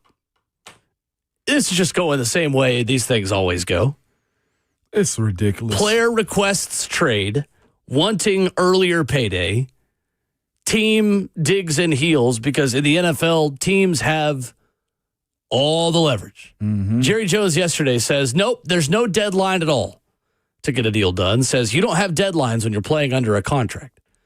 Says nothing is preventing talks from happening, but he also didn't guarantee talks with the star edge rusher will happen anytime soon. Says we might or might not talk. The rest gets into what we do every day. It feels like Jerry Jones is going to make this a little more personal than what a lot of other GMs or owners or presidents of football operations are going to do. Yeah. But at the end of the day, Ramon, how much leverage does Micah Parsons really have to get the contract that he wants at this point of his career? The good thing for Micah Parsons is this. He does have other revenue streams. His podcast, I think, is doing fine, right? You know what I'm saying? As far as like the income that it brings in. I know his marketing has probably got to be legit. We're talking about a guy that's a 4-time All-Pro, first team and second team combined. Defensive Rookie of the Year. It's a matter of how much, and I think Jerry's using this against him, how much does he actually love the game? The one thing that hurts elite players or players in general is time away from the field. If he's got him in a position to where he's got to ramp himself back up, then that's moments of time that he's missed as far as his football movements and ability to help his team out. I think Jerry, to this point, is going to leverage his love of the game, meaning Micah Parsons need to want to be out there with his teammates. This deal is going to get done. We know it's going to get done. It's a matter of probably what position he's going to be paid at, defensive end, outside linebacker, or off-ball linebacker. It's probably what it is in a sense. I hate this soap opera, to be completely honest with you, Will, because we all know it's going to get done. The only thing I feel like that hurts Jerry Jones, which also hurts Micah Parsons, is if in week 1, Micah Parsons isn't out on there. I don't know if Jerry can handle that type of embarrassment, but the other side of it is those are game checks that Micah Parsons is going to miss.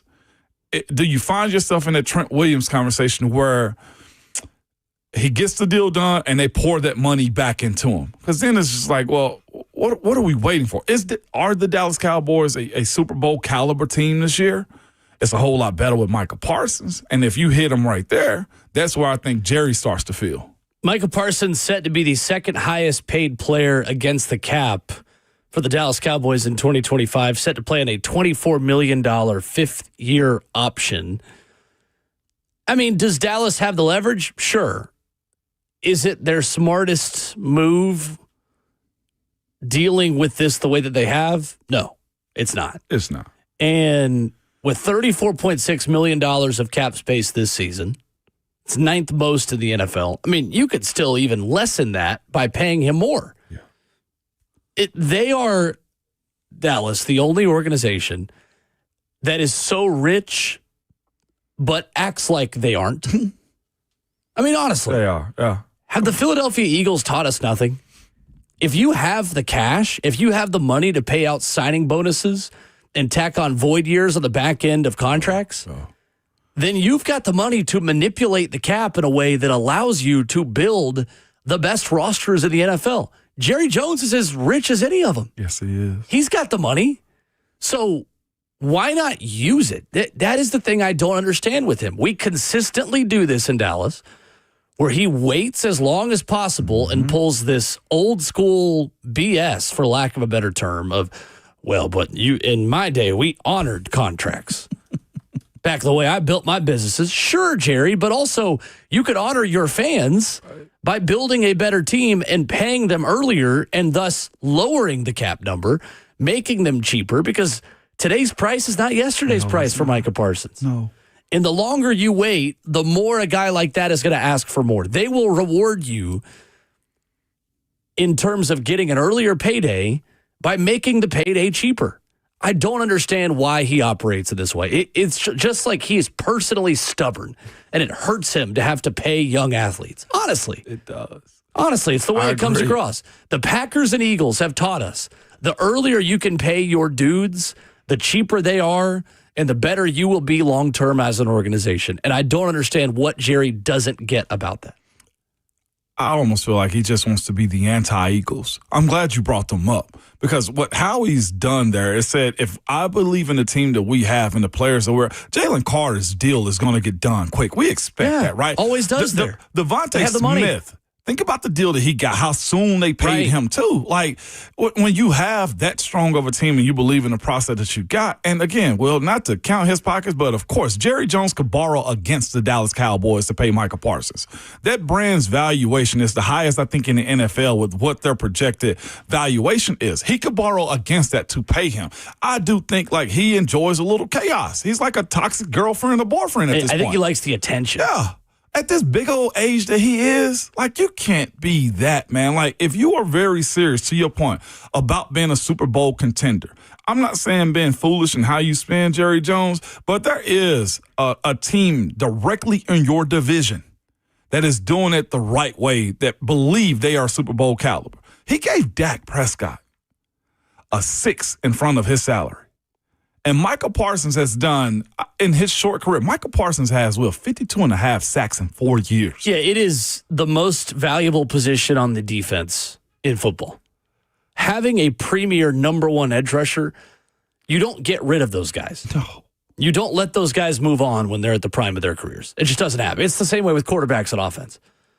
Like, you don't get rid of a quarterback that raises the level of the entire offense. Same can be said about edge rushers because they most impact the quarterback, who is the only other position more important than them in this league. Yeah. And the thing for me is this, man. When you view how you do business and like, I look at Micah and Jerry's relationship, I think it will be fractured a little bit. If y'all really love one another, you know what I'm saying, and Jerry loves his players, and you call him Jerry, you don't call him Mr. Jones type of relationships, like, when that deal gets done, it's probably going to be a bleep him. I finally got it. Instead of like, man, I'm glad to be in partnership with you. Like, the optics of the press conference after the fact, it's going to be so fabricated because I do think it's getting personal now. That may encourage you to then look elsewhere after your second contract. You might swallow your pride this time because you have no leverage.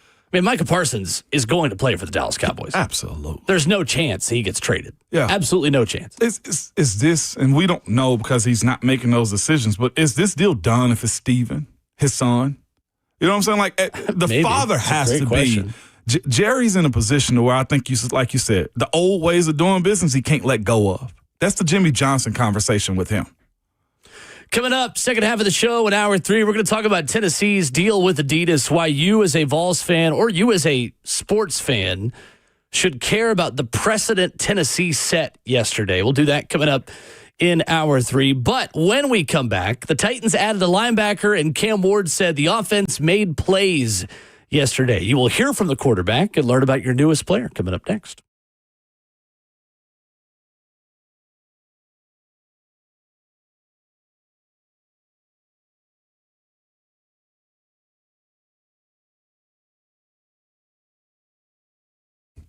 Don't be surprised if you see other jewelry store owners, shopping at Genesis Diamonds this week. They know a once-a-year opportunity when they see it. Right now, for a limited time, every GIA-certified diamond engagement ring at Genesis has an extra 20% off Genesis already unbeatable prices. You can't miss this annual event, and this year, Genesis is even including lab-grown diamonds rings included in this. An extra 20% off from a half a carat to 20 carats. They have every shape, every style, too. Rounds, ovals, radiance, cushions, pairs, emerald, and princess cuts, all handcrafted and set to perfection. At Genesis, the vault is open and the values are unreal. This is the event smart buyers wait all year for, but you have to hurry. Selection is best right now and quantities are limited. Also, one per customer, please. It's the Genesis Diamonds Extravaganza. An extra 20% off stunning GIA and lab-grown diamond engagement rings only at Genesis Diamonds. They're located in Green Hills and Cool Springs. And, of course, see store for details.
It is 8 o'clock. Good morning, live from the 104.5 The Zone Studios. I'm Justin Hawkins.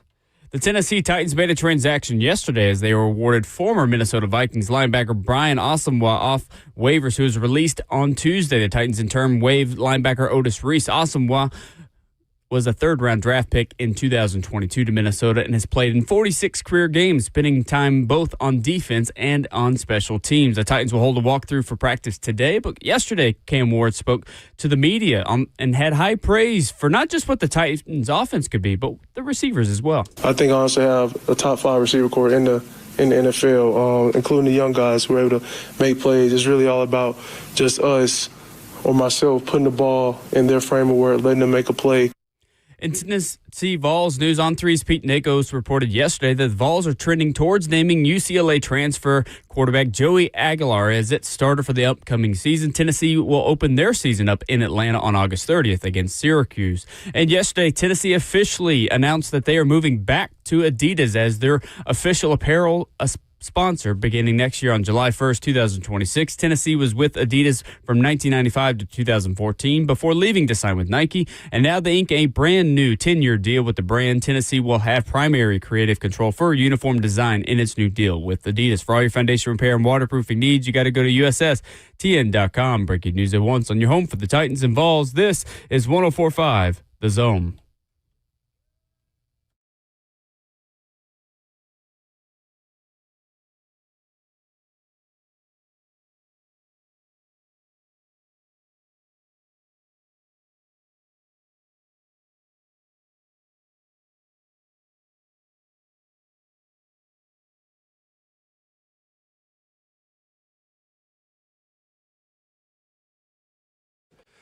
Ramona Will, fueled by Scooters Coffee, rolls into Hour 3. Thursdays are known as Friday Junior on this program, and you should celebrate properly. Scooters Coffee is in Rivergate, Smyrna, Brentwood, White House, or Mount Juliet. Amazing people, amazing drinks, amazingly fast. It'll be kind, it'll be fast, it'll be hot and fresh for you. Unless you order something cold, then it'll be cold and fresh for you. Ramona, I did get good news from Scooters Coffee today. What's that? My push notifications on the app, which is so easy to use. You order ahead, then you just click I'm here, essentially, and then they prepare it for you because everything is prepared fresh for you when you scoot on down to Scooters Coffee. I did get a notification today about pumpkin drinks at Scooters Coffee. No. Yes, I did. Already? Yes, I did. You know what? Beat them. That's what I say. Well, beat them. Do you understand me? Absolutely, man. So, Scooters Coffee, pumpkin. Hey. We made it. Listen. You got an iced pumpkin caramelicious. Yeah. You've got a pumpkin cream cold brew, a pumpkin chai, pumpkin cheesecake bites. I might have to do a taste test on Twitter at Ramon and Will today and down in the Smyrna location. I'm willing to dabble is what I'm telling you in that situation. It's too early for that. No, it's not. No. Absolutely not. Listen, that hellish, with that hellish summer we've had to deal with, no, absolutely not, J-Hawk. That's blasphemy you speak of. Just October, maybe a little splash in November. We're basically in October right now. I'm seeing leaves turn colors right now. I'm seeing leaves. Listen, all I need is a few drops to hit the ground. Do you hear me? I just need a fresh breeze to just slap me in the face. A fresh fall breeze to just...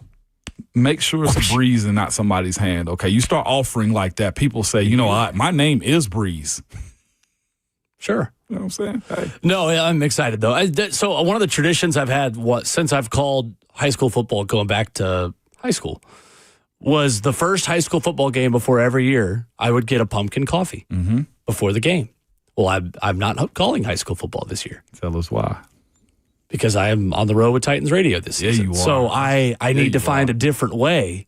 I might just have to go to a high school football game week 1 next Friday and then have a pumpkin drink on my way there. Yeah. Jeez. Oh, yeah. Did not know that. Also, it's week 0 Friday in high school football. On the high school front, I also did not know that like scrimmage weekend is an actual thing. Oh, yeah. I thought like teams were just set it. This is a schedule. Well, there's the Nashville Jamboree. You get a lot of the area schools where you'll play, what is it usually, 2 quarters? Yeah, half. But against a different team. Sometimes they'll have 8 teams go out and do something like that. Or you'll play a quarter and you'll have 16 teams. I had no idea. There was the Nealon Stadium Jamboree was a thing for a long time for Knoxville High School. Since when? I mean, I think former days. We going back to 04 with this? Yeah. 04 to They brought it back, I want to say 2 years ago. Maybe it was last year.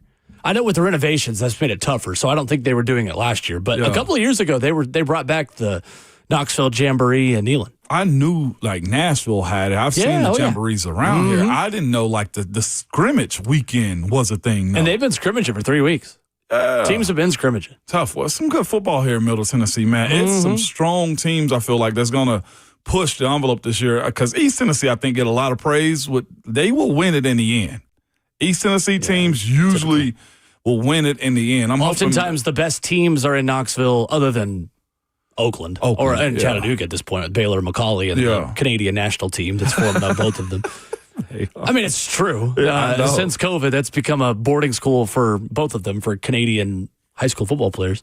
And typically, Middle Tennessee has the best players, and Knoxville has the best overall teams. With the exception of Oakland. I'm going West Tennessee and with a lot of talent. That's got to get figured out in West Tennessee, though, too. I'm not seeing as many athletes come out of West Tennessee as it once was, which is kind of it's kind of weird to me, to be quite honest with you, because I know the type of guys that are down there. But the programs, I feel like, respectfully, I say this, and I'm a West Tennesseer myself. So don't take this to my West Tennesseers that are listening.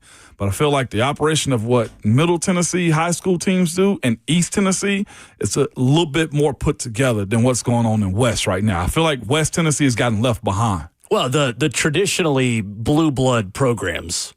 In high school football in Tennessee, 2 of them are in Middle Tennessee, 2 of them are in East. Yeah, tough. In Maryville and Alcoa in East, and Oakland and Brentwood Academy in Middle. Yes. Traditionally. But, again, those things are cyclical. They change over time. And I see Jackson is in here. You're not hearing a lot of Jackson athletes come out Jackson, Tennessee athletes come out right now.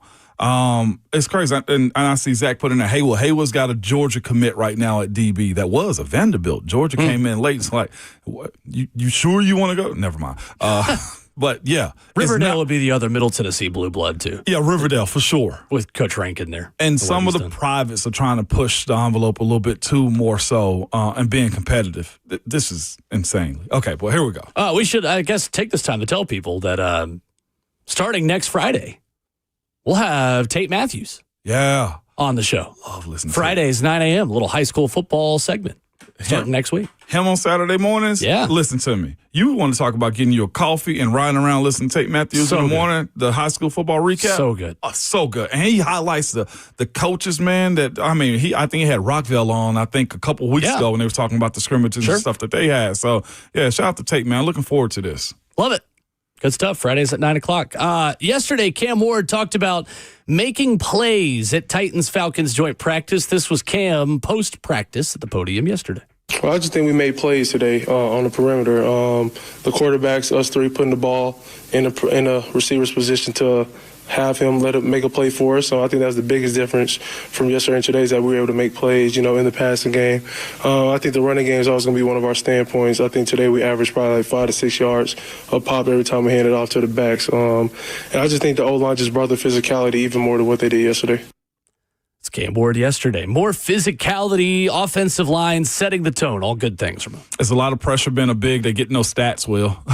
Like Cam acknowledged it right there. Like, it starts with the big boys up front, man, defensively and offensively. If you can gain the line of scrimmage, it sets the tone for the entirety of the game, even if you have a 3 and out. You know what I'm saying? Like, if it's 3rd and 1 and you decide to pass and there's a breakup, the fact that you got 9 yards on the first couple of downs, like, I think that is huge for this team. It sets the tone that our bigs are better than yours, and we can control yours, we're good. One thing that he always does to Cam Ward, he will forever, and I mean every single time he's talked, going to highlight the other 2 quarterbacks that are in the room with him. He cannot talk without mentioning himself and the other 2 quarterbacks doing their jobs too. I think that is a unique leadership trait that he has in doing that by not separating himself. But the acknowledgement of what the bigs up front do has to be, I think, the main storyline. You asked me earlier, what is the what is the characteristics of this offense, right? How do you label it? And I told you, I didn't know at the time. If it starts with those 5 guys up front, I don't know what you want to call them, stepbrothers or what, with as many guys they brought in, especially with Dan Moore and Kevin Zeitler being a part of this conversation. But if you can start with those dudes every single game by setting a tone, I think it will settle everybody else, and they got to be leaders. Is it the highest paid group in the building? It is. Between the 2 first-rounders, Zeitler, and also Dan Moore, yes, I do think there needs to be more pressure applied to those dudes up front.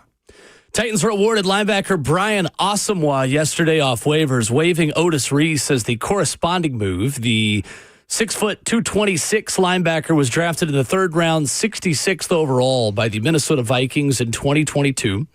He has played 46 career games with 20 tackles, plus an additional 10 on special teams. Last season, he saw action at all 17 games for the first time in his career, primarily on special teams. He did have a forced fumble on special teams last year. I would say Asamoah and Khalid Hudson, the linebacker added from Cleveland the other day as well, both have decent chances to make the team. You are replacing the production of Anthony Orji with Hudson earlier this week, and Orji, who missed the season with an ACL injury. And now you are replacing Otis Reese with Asamoah. I think both those guys, Ramon, are probable to make the team. Is that fair? That's fair, especially if Asamoah can come in and be a splash on teams. Like, that's going to be his role. Those 3 inside linebackers we spoke about earlier, I think are set. You're looking for guys that are going to make plays for your team and be tone setters. If you can have a very physical special teams unit, and I think Brian Asamoah is a part of that too. I do think he plays with a level of physicality. I think I saw one of our members on YouTube say he knocked out the starting running back in Vikings training camp. Didn't knock him out, but laid the wood to him. Like, you got to bring that every single play. And again, if you possess some athleticism, you mentioned his relative athletic score earlier, Brian Asamoah. Yeah, 8.9. 8.9. That's getting into the elite conversation. But I think it's going to be bigger this year. I think it's going to be more athletic, and I think it's going to be more physical with what Bones Fossils is looking for this year. And you got to be smart, too. He's an elite athlete you hope at the very least can contribute as a core special teamer and maybe develop into a rotational linebacker. Right. He is a less polished Kenneth Murray, which is saying something because Kenneth Murray wasn't polished, and that was his whole problem, was he was a freak athlete who could just never put it all together. Asamoah, on paper, looks to be a similar type of high-ceiling player. 4'5", 640, 36.5-inch vertical, 10.4 broad jump. The 2 linebackers in Minnesota, Eric Wilson and then rookie Kobe King, they felt good enough as a starter to let Asamoah go when they did. A bit of a surprise, though, when they did it. But they allowed Asamoah to stick with a new team, learn the playbook, and make a 53-man roster in return. So it benefits the Titans that he is available now. This is the kind of player, though, that you're going to be able to add at the end of camp when the 54th and 55th guys all around the league become available to you first before they are passed to anybody else with the first spot in the waiver rate. Absolutely. Seems to be Kenneth Murray's having a good training camp for the Cowboys, too. I just searched him real quick. They seem like what they're seeing from him. Well, he doesn't have his teammate Micah Parsons out there. We know that. That's very true right now. That helps. 615-737-1045. So I get that not everyone is an apparel person. I consider myself a jersey guy. I've loved jerseys since I was in middle school. And I get that you might not be that. You might not care what Tennessee looks like or what logo they have when they take the field. You just want them to win, right? Well, there's a new way that Tennessee is leading the way in college athletics again. Why you should care, not just as a Vols fan, but as a college sports fan, about Tennessee and Adidas' deal announced yesterday. We'll tell you about that next.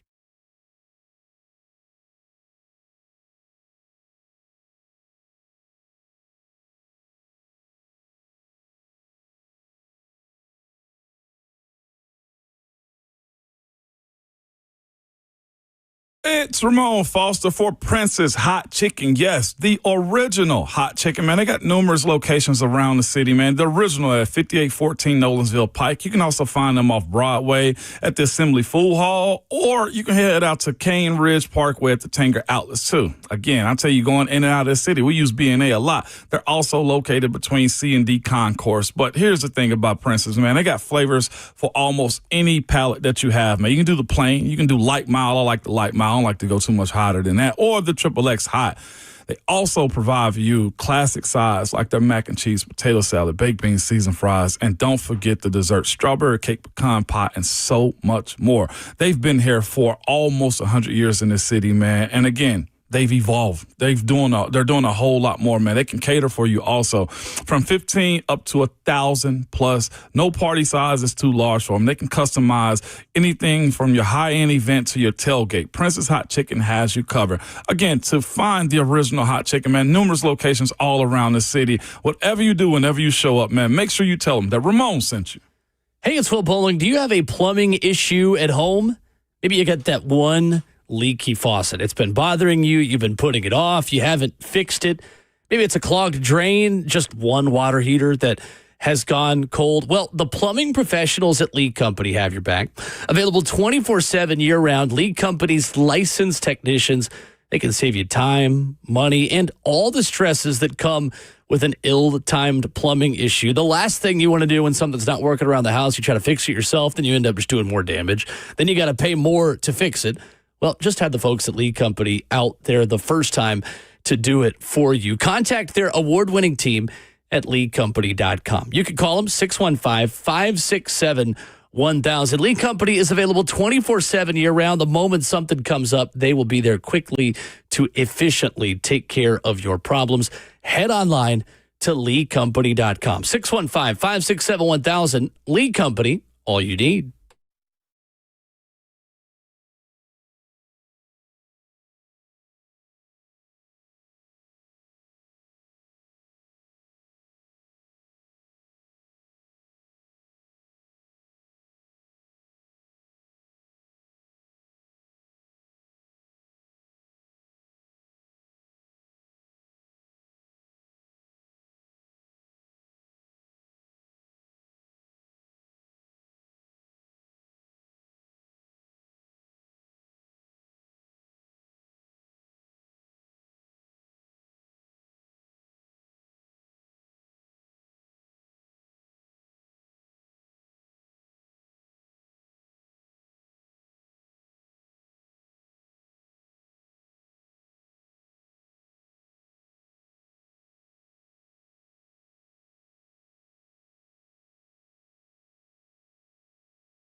Ramona Willow, 104.5 The Zone. This can be played in the Tennessee locker room starting July 1st, 2026. Tennessee and Adidas are back together again. Ramona Will, brewed by Scooter's Coffee, Ramon Foster, and Will Bowling. So if you've been listening to our show, we have been following this story for, Ramon, months at this point? Yeah, it's been hot. I feel like from the first match strike, it's been there. Tennessee and Nike had a deal that was set to end next year.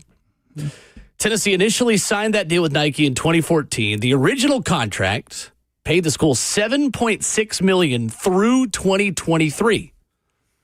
So that figure, through that partnership, base $1.2 million in compensation, $4.5 million in annual product allotment. Well, yesterday, according to reports, Tennessee is getting close to $20 million annually to reunite with Adidas, who was their apparel partner from 1995 to 2015. I'm willing to admit that I've changed my mind on this, Ramon. I've been won over. We're going to get to that in a minute. But first, what was your initial reaction seeing the numbers, seeing the NIL part of this, and seeing an apparel deal that is much more than just an apparel deal, but more so a way to get more money to athletes than what the cap dictates? What did you glean from what we learned about Adidas and Tennessee yesterday? I wouldn't even have thought twice about it. That's why I answered you so quick, right? This is a no-brainer. I do want to hear from the opposition today. If you want to call in, 615-737-1045 to say why this is a dumb deal. Because, Will, this is numbers. Men lie, women lie, but numbers don't. Also, the idea of telling me how important I am to you also doesn't lie. We're talking about a deal that's plus 15, if the numbers are correct on this Tennessee Adidas deal. We're talking about plus $15 million. I explained to somebody else that I was very passionate about Nike. And I was saying to myself, I was just like, I said to them, I said, this is Adidas pretty much pulling the Myles Garrett to the Cleveland Browns. If you want me, then you have to show me. Come get me. Come get me. And that's what the Cleveland Browns did to Myles Garrett. This is what Adidas did to the University of Tennessee. I know the lifestyle of what Nike is and what it means to the culture, and Jordans and the Nike tech and everything else that's encompassed into what the coolness of what Nike is. But if you like all things that Danny White has done at the University of Tennessee, you should have known this was going to happen. Tennessee will be the flagship Adidas school. Adam Sparks of the Knoxville News-Sentinel writes, in short, Tennessee will be to Adidas what Oregon is to Nike and Notre Dame is to Under Armour. Yeah. I like that, first and foremost. Ross Dellinger writes, the brand and school struck a 10-year contract that is, quote, one of the biggest apparel deals in the history of college sports, according to Danny White, likely putting its value, Ross Dellinger says, at least $10 million annually in product and cash. Now, they did not release the full number because they said that would provide a competitive advantage, if revealed, to other brands and other brands' abilities to negotiate a higher number than Tennessee's and then put it out there and say, well, we're the biggest. So it's harder for teams to really puff their chest out and say that they are making more than Tennessee on their apparel deal if they don't even know what Tennessee's making. Danny White says that his best guess is the Adidas offer was so strong, Nike chose not to make a counter. Russ Dellinger writes at yahoosports.com, Tennessee's apparel partnership is the latest weapon in the new recruiting battlefield, finding creative ways to legally exceed the revenue share cap by providing athletes with legitimate third-party endorsement and commercial deals. Simply put, Danny White and Tennessee believe they can put better teams on the field with Adidas than they could with Nike. Yeah. And it is truly that simple. Adidas is offering a groundbreaking, according to reports, NIL program, which signs high school and college players for major marketing campaigns. The brand wants to feature UT nationwide and, here you go, offer NIL opportunities for athletes in all 20 sports for the Vols. The flagship, check. Yeah. NIL for guys like Tristan Keys, the number one wide receiver in the country for the class of 2026, who is an Adidas athlete already. Already. Check. And Nike didn't want you. And Nike didn't want check, check, and check. That's all I need to see. Originally, this to me, I said it on the show, you feel not as cool with Adidas as you do Nike. In the court of how high schoolers and the way their brains work, the swoosh means a little bit more. It means you are in that it crowd. But money talks, Ramon Foster. It walks well, I promise you. It's enough money to win me over to say, you know what? I think Adidas is not as bad as it used to be. I do think they are cooler for younger people. I consider myself a young person. I'm still in my 20s. Than I think it used to be. And Tennessee retains design control, meaning that you're not going to get neon orange and different color oranges on the helmets of the jerseys. Tennessee is designing everything Adidas is going to put out. I'm won over. I'm on board now. You know what? Yeah. If that's who wants you and you're their main school and they're going to pay the players to put a better team on the field, I care about winning more than I do having Nike stuff. So just to pull back a group chat, you never talk about group chats, but this was a real good conversation that happened yesterday. Somebody asked me, but answer this. You don't think Adidas has tried to get Bama, Ohio State, and Michigan, USC, and et cetera? Probably so. But here's what Nike told Tennessee with how this deal was somewhat set up for the Nike lovers right now. And I'm a Nike guy. My contract, this was Nike in the NFL. Like everything that we do is like Nike, and I'm with that. But here's the thing is what UT is also, the University of Tennessee. I told them, I was like, their brand is more prestigious than what UT has done right now. We're talking about Bama, Texas, Oregon, right? We can admit that. Yeah, Tennessee's not on that level at the moment. But it's foolish to put yourself in the same boat as those guys just to be a part of the cool kids club just because of that brand. When we're talking about what Adidas has done, well, I'll say this, what Nike's pretty much told you is that, yeah, you're not as prestigious as those guys, so we're not willing to pour into it. I don't know what Alabama's deal or Texas deal is with Nike, but what I would say is this, is Adidas has helped raise the floor of what you're capable and able to do because of what they're willing to pour into you. That, to me, is a little bit of a separator. You said something a second ago, like you could be a small fish in the biggest pond out there and get ate up.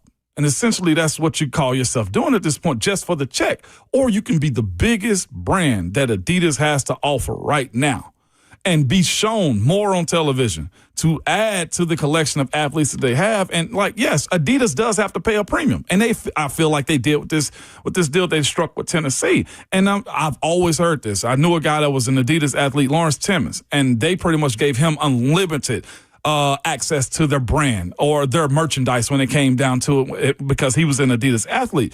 But look at the guys that are trying to recruit now coming out of this NFL draft. Travis Hunter is one of those guys. Abdul Carter is in that conversation. Jalen Walker, a top 20 pick. Patrick Mahomes is their main guy. Patrick. And look what, to your same point, look what Patrick's relationship with Adidas has done for Texas Tech. They have Adidas athletes at Texas Tech everywhere. And they help they're going to have in revamp Tennessee now, too. their indoor, their stadium, and everything else through their partnership with Patrick Mahomes. If this is what you're saying Adidas is willing to do with the University of Tennessee, it's forever an arms race is what I would say in this world of college sports. Jael on YouTube says, so this is a second-class situation. Yeah, if you'd stayed with Nike, you would have been a second-class Nike school. Yeah. Close to $20 million a year. How is that a second-class situation? That's just a different. I guess some people just want to troll Tennessee because they don't like Tennessee, and that's fine if you want to do that. But you became a first-class institution in terms of apparel money, NIL opportunities, and stuff for your athletes and fans by switching. And that is where the brand value of Nike can only take you so far. Yeah. The brand value of dollars and cents you are literally being paid to go elsewhere outweighed just the non-tangible, emotional, brand equity that Nike gives you. Because that is a thing. I mean, it is. I get that. Nike is always going to be number one in this country for everything but maybe soccer and obviously some of the more niche sports where you have other specialty brands that are better. But in terms of the major sports, it's Nike and it's everyone else. I get it. Yes. But like you said, you made a great point. That means the secondary brands have to pay a premium. Yeah. And Tennessee got paid one of the biggest premiums in college athletics right now. Man, Chris McGuire, he's the vice president of sports marketing for Adidas North America. He's the one that pretty much set this deal up and said he's been watching in court in Tennessee for about 10 years since I guess they left, okay, since Tennessee went to Nike. And I think, Will, also at the time, that was an appropriate approach for Tennessee to go to Nike at that point. The styling of what Adidas was providing did get stale, did get boring. Here's the other part of it that from McGuire said about this Tennessee relationship. This is where I think it takes the next step for understanding, okay, the branding, what the fans want, and everything else. He says this in this article. It was written by Brent Hubbs, actually. He said, one thing I like to tell our partner schools is that you will see more Adidas employees on your campus that are taking up residency around the city because we want to work together with everyone with the athletics, including Tennessee's creative group, to make sure we are building and making products that not only student athletes are going to love, but the fan base will love equally. You're not getting that detail from Nike. You're just not. They send you stuff, and myself knowing the guys that work in the equipment department at the University of Tennessee, it's hard getting Nike on the phone, allegedly. It's hard getting more equipment when you want it. It's hard getting access to the stuff that maybe Texas and Alabama and Oregon get. So now you have the opportunity because Tennessee has creative control, and I think that's the biggest point the fans have had. 100%, because those Adidas jerseys at the end were not good. No. The last time Tennessee was at Adidas school. Not good at all. Those basketball jerseys with the neon orange. Yeah. Disgusting. Just terrible. Terrible. That's not going to happen anymore. Tennessee is designing its own jerseys. So if that's your biggest concern is like, oh, they looked awful under Adidas back in the day. Well, take that up with the designers now at Tennessee who are designing everything they're doing right now. The design less about all of this than I think the money part of it. I mean, the ability to build a roster over the cap that is legally allowed to you. Yeah. Because you've got an apparel company that's willing to pay your athletes in all 20 sports. I remember we said this when this story first dropped. Danny White's not going to do anything that he believes gives his team a competitive disadvantage. And this university clearly feels like, and it's hard to argue with them, that Adidas gives them a competitive advantage. Yeah. There you go. One thing that I am interested in, Ramon, is everyone's wish list. What is there? There's one big thing I want Adidas to bring back. What's that? Black outline on the white jerseys for football. I like that. Yeah, they've got it. You wore them. Yeah, I did. Absolutely. White jersey, orange numbers, black outline, orange pants, the double stripe down the side, white socks, black cleats. Mm-hmm. That's the way God intended the Tennessee Volunteers to look when they take the field on the road. Yeah, truly. And bring back the big block numbers as well. That is the one thing, and I agree with what Peyton says. The F&M Bank chat on YouTube says, so happy for a new number font. Yeah, I agree. I know I'm getting in the weeds. I'm a uniform nerd. But yes, the number font that Nike had for Tennessee was the worst part of these jerseys. I'm glad it's going to be changed. Again, Danny White's had a long interview. I hadn't read it. Brent Hubbs did that one too. Mm-hmm. We'll have him on tomorrow at VolQuest. But he mentioned this side of it too. He said, when we go the traditional orange and white, we're not messing around with that check, right? That's what you were worried about. He said, so we'll be able to maintain creative control. The Smoky Gray series is one I know our fans get excited about and our student athletes get excited about too. It's different every year. It's a novelty jersey and the different things we've done across the board in all our sports with the Summit Blue. So they're checking every box with what you want. Other than, I feel like... some people being mad about the prices being raised at Thompson Bowling Arena, right? Danny White has listened. Whatever you've asked for, he's delivered on. And I feel like in this situation, yeah, you're going to be upset because you can't wear your check the way you want to. But Adidas has also said filling stores with Tennessee apparel is also going to be a part of it too, because Dick's or whoever else has a good bit of Nike. I do think it's super important for Adidas to be in a position where they flood the market with a lot of Tennessee stuff at their availability, even in the airport, wherever it's at. Mm-hmm. The thing I also think fans will love is the ability to have Ultra Boosts in Tennessee colors. If you've never had a pair of Ultra Boosts, some of the best pairs of shoes out there. Very comfortable. Very comfortable. Plus, I do think, too, and I'll give a free shout-out here, Ramon. There are plenty of, if you don't want to wear Tennessee Adidas stuff, there are plenty of secondary local brands, like Volunteer Traditions, who make outstanding stuff. Absolutely. Like, I don't think it is the way it used to be, where you either buy the team-issued stuff and then there just aren't as many other options. It feels like there are so many local brands creating high-quality Tennessee gear that if you don't want the official game-worn stuff or sideline stuff, you don't have to have it. Right. You got other options. You can shop local in the process. John in the Borough on the phone, 615-737-1045. Hey, John. What's up, guys? Long time no talk. Yeah, how are you? So, I wanted to say one thing that I think gets overlooked with this is it's an international deal. Tennessee can raise their profile internationally, all right? Not just as an athletics department, but also as a school. What's the number one sport in the world? It's the number one soccer. sport in the world. Yep. Soccer. Who's the biggest sponsor of apparel and players and clubs and everything in that sport? Adidas. It's Adidas. I give Tennessee credit. Y'all know I'm not a Tennessee fan, but I give Tennessee some serious credit. That's a power play in and of itself, not just locally with fans and within the state and within the region. But, I mean, it is truly, you might see people in London wearing a Tennessee jersey to things. You know, it's not an unbelievable prospect. Sure. But y'all have a good day. Everybody, don't be a jerk. Otherwise, people are going to think your mama's a garden tool. Yeah, there you go. Thank you, John. Thanks, Appreciate John. It's a solid point. I don't know if the international part of it was a factor here, but I mean, he's not wrong.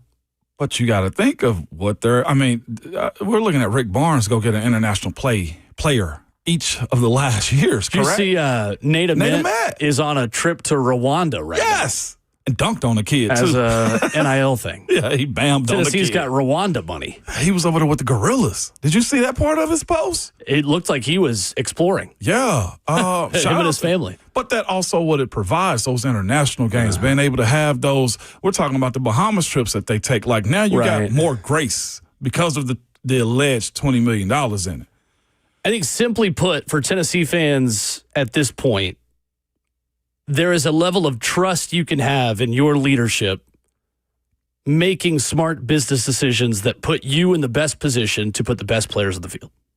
It's just that simple. Yeah. Danny White knows what he's doing. And it is nice, Ramon, to have someone in charge at Knoxville that when he does something and leads the organization and university into a decision, it almost feels like 95 times out of 100 or 99 times out of 100, it's the right decision. Nobody's perfect. Danny White would admit he's probably made some mistakes, but there is competence there that when a decision like this is made, you trust that it's the right one. And Danny White's earned that trust. I'd say there'd be a stronger conversation as to stay with Nike if Nike had came up to 17, 18 million. Yeah, no, I mean, and they didn't even 16. counter. Nike did not make an offer, according to multiple reports. That's the part of it I think that makes the most sense. If Nike had come up to $15 to $17 million and more access, then you can be mad.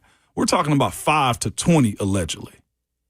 That's common sense. You get fired for making a bad decision like that. Will, you know what I'm saying? I think the deal has been tripled. Just for vibes. From what they were getting, I think it's around triple of what they were getting. Just reading between the lines, right? We know it's above 10.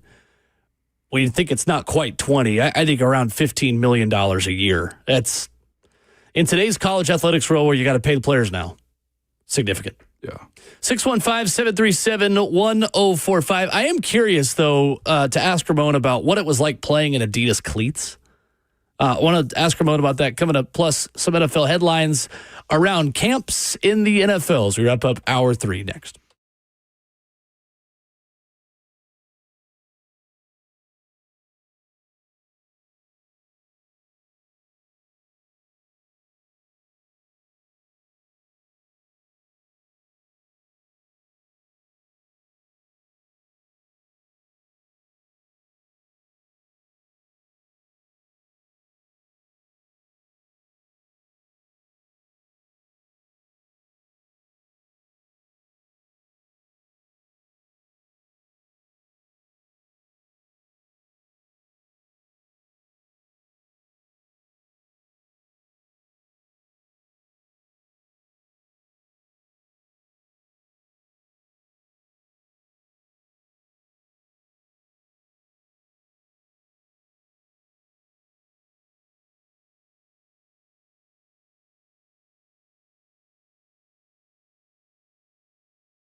Wrap it up. Hour number 3 of Ramona Will, fueled by Scooter's Coffee. They got pumpkin at Scooter's Coffee.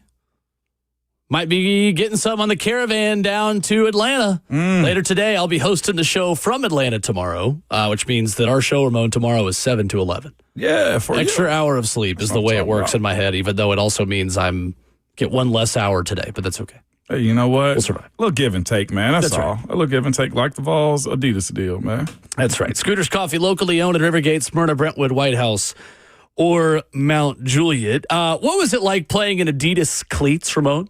You got to think this is close to 20 years ago right now. You know, with how I'm going to describe them. I hadn't set foot in a football cleat, to be quite honest with you, in close to 5 years, and an Adidas one over 20, close to 20. So then bulky, wide. It was as basic as it could get.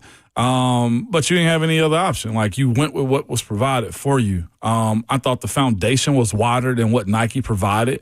I thought also the leather I thought held up pretty good, but the rubber underneath wasn't my favorite at the time. Now, a lot has changed. The cleats don't even look like anything I played in at this time. They're a little bit more sleek, which is what guys were looking for. Having the option for the wider cleat, I thought was pretty good. And then also the cleat placement underneath the shoe. At times, I felt, like I said, the rubber was soft, I felt at times. So you felt it through your foot from time to time. But the receivers, I don't think, had much of an issue other than the fact that it was Adidas. I'll be talking to Jason Swain soon. It'd be interesting to get his take on how he as a wide receiver felt about them. But then they were bulky. Now when you look at the way their cleats are made, Nike-esque is what I would probably say about it. I feel like looking at Under Armour cleats, you get moon boots almost in a sense. I think Adidas is leaning more towards an athletic look for the lineman cleats in today's game. Sure. Interesting. I know as an athlete, and again, I've not been an athlete at Tennessee for 9 years, but I was thrilled for my sport to have Nike instead of Adidas. But again, these things change. They're cyclical. Adidas, I mean, obviously you're not picking anything for what the track team wants. I'm not possibly claiming that is the case, but it does change sport to sport. The ones that matter are obviously football, basketball, first and foremost. Candace Parker affiliated with Adidas as well. Mm-hmm. She's got an Adidas shoe. Absolutely. That I'm sure the Lady Vols will be able to have and to use. But I think that's my only concern or thing that's unanswered, Ramon, is how this works for basketball. Because I know they got money. It's not the financial part of it. The NIL dollars can help make it okay to wear Adidas versus Nike. But to me, that feels like the biggest loss. It's the basketball is Adidas side. Basketball stuff. It feels to me, maybe I don't know, and maybe Slay can correct me, but it feels like the gap between Adidas to Nike football stuff is less than the quality that you're dropping down in from Nike basketball stuff to Adidas basketball stuff. The thing that Adidas basketball has, though, too, is they have had stars in this league. That's why it's super important for their branding, like Anthony Edwards actually goes get the MVP. James Harden is a part of this too. Dame Lillard also has a basketball shoe, and of course Trae Young is Adidas too. Trae Young, the Derrick Roses. You know what I'm saying? Like, there are options that are available for you. The stars are there. Like, the LeBron aspect and effect of it is totally different though too. Like you mentioned, Will, the Jordan effect. Like, we grew up, most of us, clamoring for a pair of Jordans. You know what I'm saying? Like, that's what Nike has. Still right do. There. You know, like legitimately. But there are options there for the basketball team. And, of course, the Adidas lifestyle component of it, too, is there to be taken in a sense. So they have to just expand is what you're looking for. And it will be fascinating to see what Adidas chooses to do. Just overload you with gear or actually decide to change the styling of what they're providing to the players. Because, again, one thing I do know, you mentioned the pumpkin spice season. Listen to me. The Nike Tech season is real, too. What is Adidas doing to combat Nike Tech, meaning the sweatsuits that they're putting out in the fall and in the winter? Sure. That is huge, my dog. NFL headlines, Colts offensive coordinator and Vol for life. He would have worn some Tennessee Adidas stuff. Jim Bob Cooter says that it hasn't been perfect between Daniel Jones and Anthony Richardson. Says we'll get our pluses and our minuses, but it is raising the level of each of them. Quarterback competition continues in Indianapolis, who opened the season against the Dolphins on September the 7th. Fair to assume we see more Anthony Richardson, I guess, if he's healthy, this weekend for preseason action. One of the biggest headlines to me, Ramon, still in the AFC South, is how that quarterback competition continues. Sounds like there is not a certainly decision quite yet. And to be fair, I would still say Daniel Jones is probably, in at least the court of public opinion, the leader. Yeah, I would think so. I feel like they're going to spring this on us the week of just to try to quiet down as much of the conversation. Daniel Jones being the guy, it's just also problematic for Anthony Richardson, though. And I think for their franchise. Like, guys get fired off over a bad top 5 quarterback, specifically at that position, man. So if Daniel Jones is a guy to help you win to save your job, cool. But at some point, if you need to offload Anthony Richardson, somebody's going to take him. I do think he came out truly young, too. And it's a part of him not being injured, him staying on the field to play into his development, too. And he hasn't done that much at all. And to his own undoing sometimes, too, by pulling himself off the field. Yeah. He has to mature. And that's why I feel like this second time around, it ain't unfair with what Daniel Jones is presented with, because he's been in the league for, almost 6 years at this point. But it's Daniel Jones take advantage of this. It could be, Sam Darnold-esque almost in a sense. Cleveland Browns quarterback Shedeur Sanders injured his oblique throwing on Wednesday morning. According to the Browns, he was held out of the first day of joint practices with the Eagles. Kevin Stefanski's telling ESPN's Sal Paolantonio after practice that Sanders suffered oblique discomfort during warm-up, so that the plan for Sanders to practice was scrapped at the last minute. Kenny Pickett and Dylan Gabriel have recently been limited by hamstring injuries. You've got Joe Flacco there. You have Tyler Huntley. Flacco, Pickett, Gabriel, and Huntley all took snaps on Wednesday, so I guess good timing for somebody else to be unavailable, because it's not ideal to have 5 quarterbacks. Shedeur Sanders and his ceiling, Ramon, is what for this year? Like, what's the best case scenario for his rookie season on how much he can really have an impact? His ceiling? Could he be starting games this season at some point? Do you see that happening? Absolutely. No, absolutely. I think by the time the Titans see him in December, yes, it's not out of the realm of possibility. No, the biggest thing he has going against him is Joe Flacco has a never-die attitude, and his teammates love him. And Kenny Pickett is maybe kind of seen to be the reclamation project, kind of the guy. If Kenny is there and starting, I think they're tanking for a top 5 pick. That's just my personal opinion. If Kenny Pickett goes in over Shedeur or Dylan Gabriel, I think you're tanking for a top 5 pick, Will. The refund on the Deshaun Watson happens with Kenny Pickett. Okay. Yeah, that's the way I view that situation. Fair enough. It creates chaos. It creates chaos if Shedeur goes in, meaning the guy has a mentality of being a winner or wanting to win. Or I'll say this, very competitive. You can't take that away from him. Looking at the game that he played that past weekend against Carolina, you cannot take that away from him. So if Kenny Pickett goes in, it's tank for whoever else in next year's draft is the way I look. Interesting. Yeah, I see it no further than that. The island of misfit quarterbacks. Cleveland, Ohio. Shout out to Cleveland. Island of misfits, just in general. Coming up, yesterday, Cam Ward talked a lot about continuity, talked a lot about Brian Callahan. Some interesting comments from QB1 next.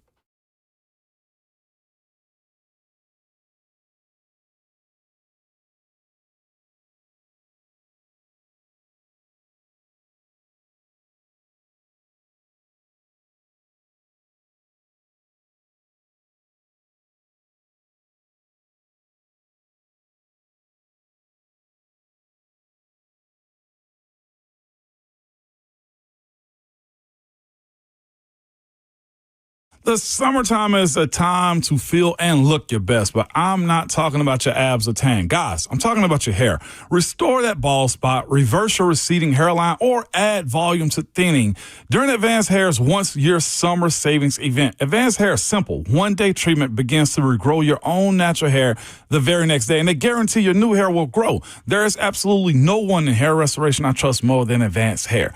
Take advantage of your flexible summer calendar and get the most hair for your dollar. Advanced Hair's summer sales event is on for a limited time. So get the details and schedule your free, yes, and I mean free consultation today. The number is 629-348-HAIR. One-day treatment, life-changing results. With Advanced Hair, your new hair is guaranteed to grow. Check out their incredible before and afters and take advantage of the best offer ever. The number again is 629-348-HAIR, or visit their website at advancedhair.com.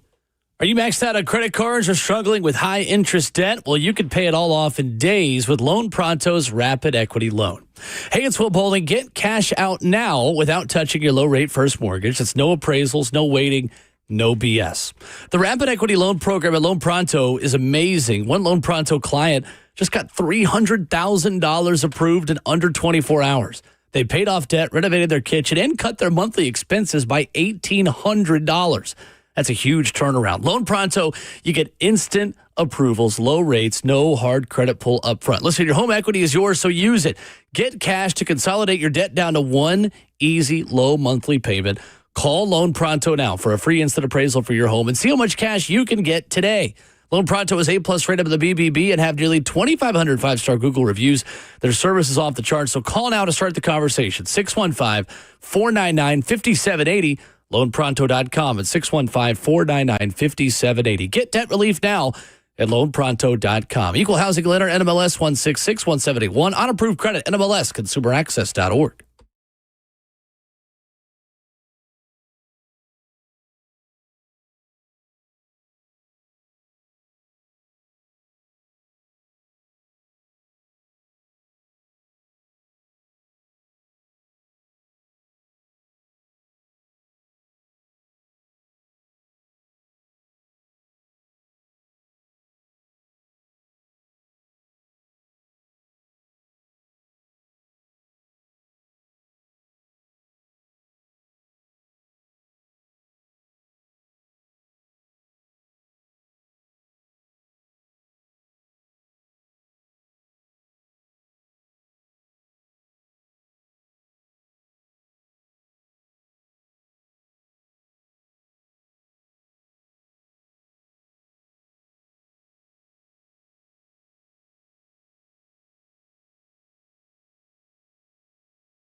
It is 9:01. Good morning, live from the 104.5 The Zone Studios. I'm Justin Hawkins. The Tennessee Titans picked up former Minnesota Vikings linebacker Brian Asamoah off waivers yesterday, who was released on Tuesday. The Titans in turn waived linebacker Otis Reese. Asamoah was a third-round draft pick back in 2022 to Minnesota. The Titans with a walkthrough practice today, but quarterback Cam Ward spoke to the media yesterday and talked about what he needs to work on in tomorrow night's game. I think the biggest thing I need to work on going to the game is just more reps at certain plays I haven't gotten the right amount of reps at. I got a lot of reps at the base install that Coach Callahan's put in, but just all the new little installs that he's added, just getting more reps at those so I can see different coverages. But if we have to go play a game, I'll be fully prepared with the coach staff that I have. Cam Ward and the Titans starters are expected to play at least the first two series tomorrow. In NFL news this morning, NFL Network's Ian Rappaport reports that free agent cornerback C.J. Henderson is planning on signing with the Atlanta Falcons pending a medical review. Henderson was the 9th overall pick to the Jags in 2020, and he has spent time with the Steelers and Panthers as well. For all your foundation repair and waterproofing needs, you got to go to USSTN.com. Breaking news at once on your home for the Titans and Vols. This is 104.5 The Zone.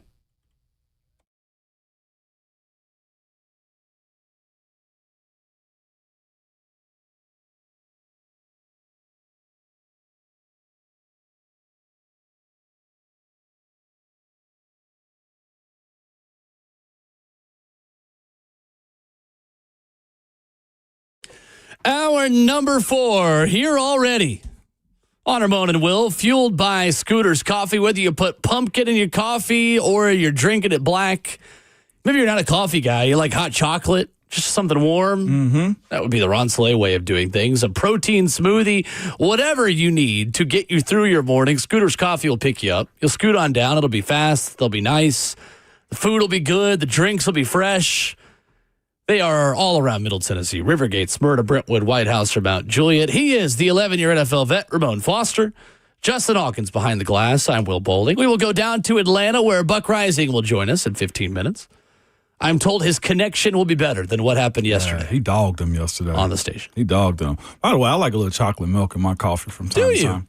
I've never done chocolate milk in coffee. I've ever had the ability to do it. Yeah, a little chocolate, you know what I'm saying? About an that ounce or was two. my favorite recovery drink in high school after practice. Chocolate milk? Was just chocolate milk. Man, it's so good. I don't have it often, but like you got your little mini jug of it right quick. Man, one of my cousins couldn't say chocolate at all. Oh. They used to call it chocolate milk. Or and it was also strawberry. I still know people that say strawberry. Still, it's like you can't say strawberry, but strawberry is how you used to say. Are people it, who say that countrier than a sugar sandwich? Yes, they are. Yes, they are. No, that was my favorite thing to do after practice. Because the quicker you get something in you after a practice, the less sore you're going to be the next day. It's like the ultimate cheat code. It is. Of like just to meet. Listen at the laugh. Listen at the laugh. You're so proud of yourself, aren't you? He's so proud. I'm really proud of yourself.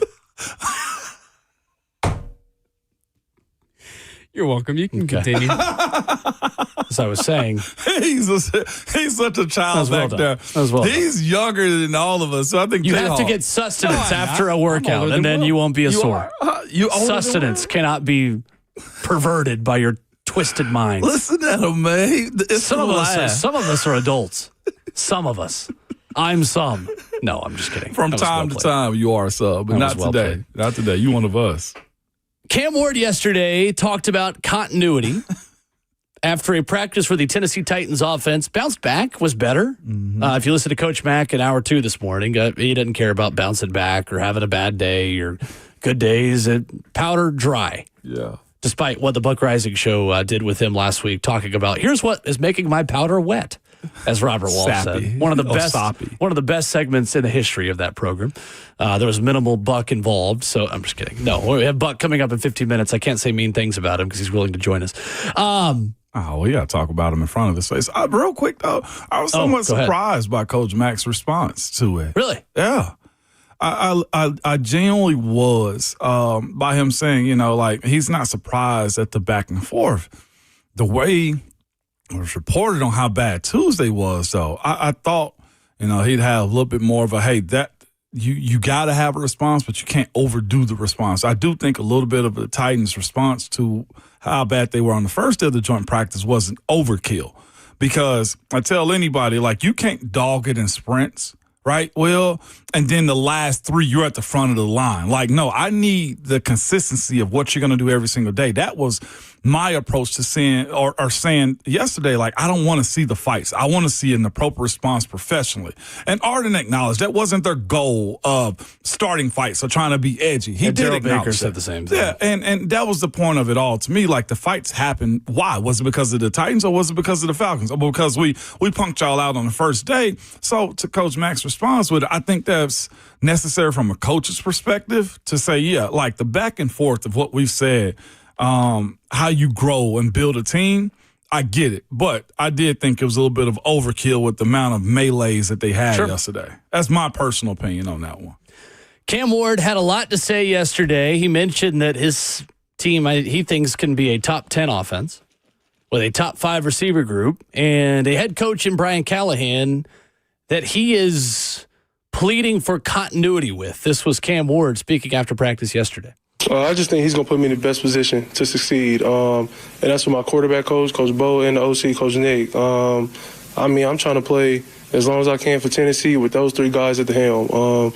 Those guys, they continuously give me feedback even when I don't want feedback, and they continuously get me better. When I ask questions, they answer every question to the little detail as much as I need it. So I'm blessed to have those 3, in the same room with me. They push me to be great. I want to be one of the best quarterbacks in the NFL, and I just think the more that we continuously build our relationship, us 3, Coach Callahan, continuously getting to know what I like on the field, when I like it on the field, then me also being smart with the ball and gaining that trust every day from him to have those play calls, whether he wants to go deep or do quick game. I just think he's going to end up helping all 3 of us out in the long run. You haven't had stability much throughout your college career, but if you could get in here in the league, like, how much would that really unlock your potential? I think it'll unlock everything.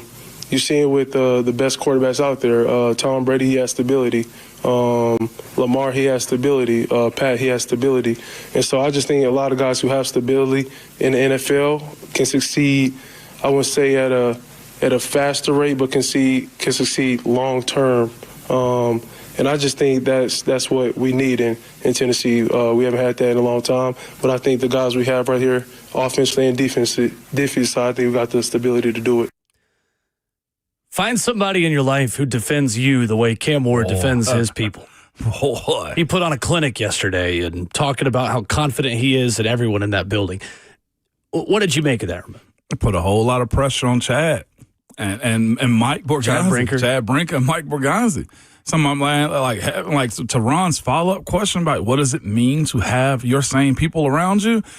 It slows the process down. I think for Coach Brian Callahan and his staff to be like, look, if y'all want the best out of him, it may not be appropriate just because winning losses to get rid of me. You've heard this guy say this. All he's had is change and more change, from changing, running a triple option to finally getting a traditional offense to Washington State to Miami. Like, there's a point to be made in what he just said right there. He mentioned his coaches that are surrounding him. Like, there's all hands on deck for him, and I think he appreciates that. And also the other side of it, too, Cam knowing the history of what the Titans have been.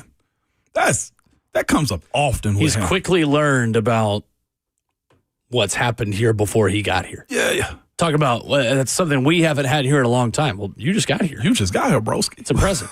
Yeah. I think it's something we could talk more about tomorrow in terms of, like, the value of continuity. Mm-hmm. Is continuity so important for Cam Ward that Brian Callahan and his staff is under no pressure of results this year impacting their job status and job security? Because ultimately, you hope that Brian Callahan and his staff are more like Zach Taylor than Matt Eberflus. Yeah. Zach Taylor had a 3-win season with Joe Burrow, who was hurt, mind you, but was given time to get it right with the help of Brian Callahan. And 1 year after that first season of Burrow, they add Jamar Chase and they go to the Super Bowl. Well, on the flip side, Matt Eberflus is retained, another guy who could have been let go when his team was able to draft a number 1 overall quarterback. They kept him around, and he's fired after Thanksgiving. Right. Now, Matt Eberflus is a defensive coach who's not intimately familiar and involved with what the quarterback is doing. If Matt Eberflus was an offensive coach that could benefit Caleb Williams, maybe he would have had more job security to say, no, the continuity of this guy working with our quarterback for another year matters enough. Let's keep the band together. But that's two instances of coaches who went into similar situations. Teams that were going from number one overall pick to maybe you could have made a change last year, but you didn't. So how do you take advantage of that extra life you're given, that extra opportunity to prove that you can be a head coach in this league? Well, one of them took advantage and built something that became one of the AFC's perennial contenders in Cincinnati.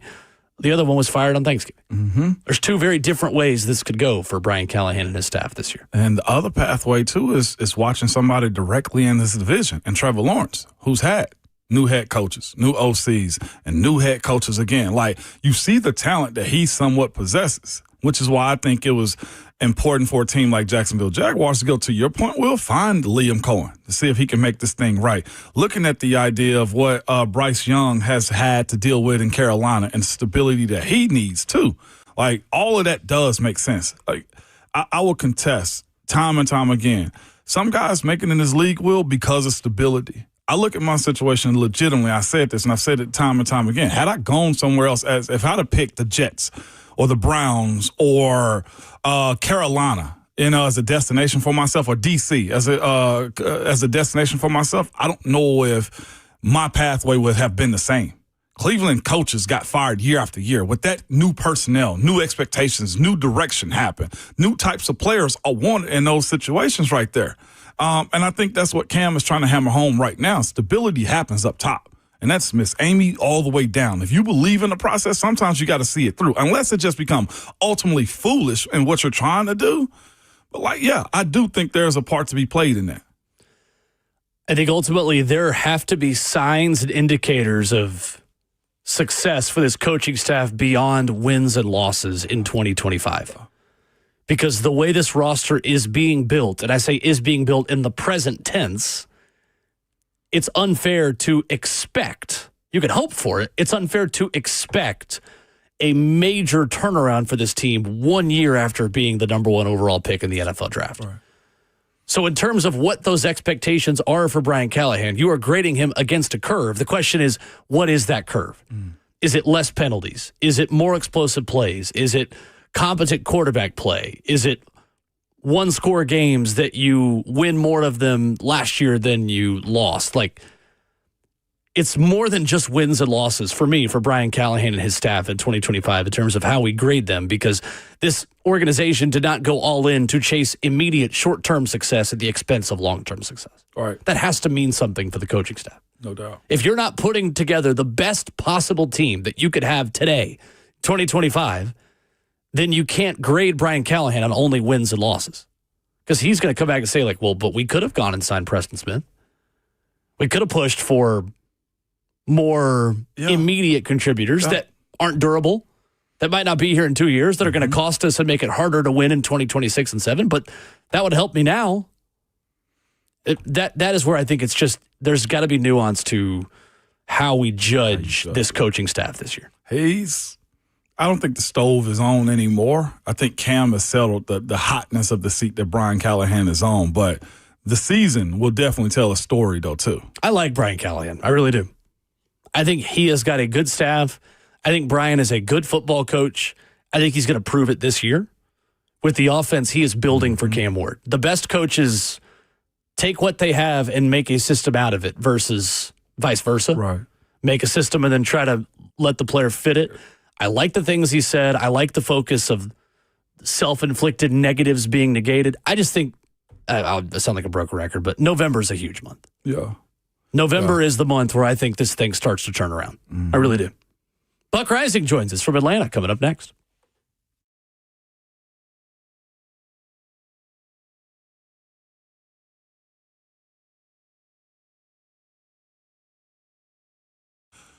What's the biggest mistake you can make when selling your home? I'll tell you, it's settling for less cash. That never happens with Orchard.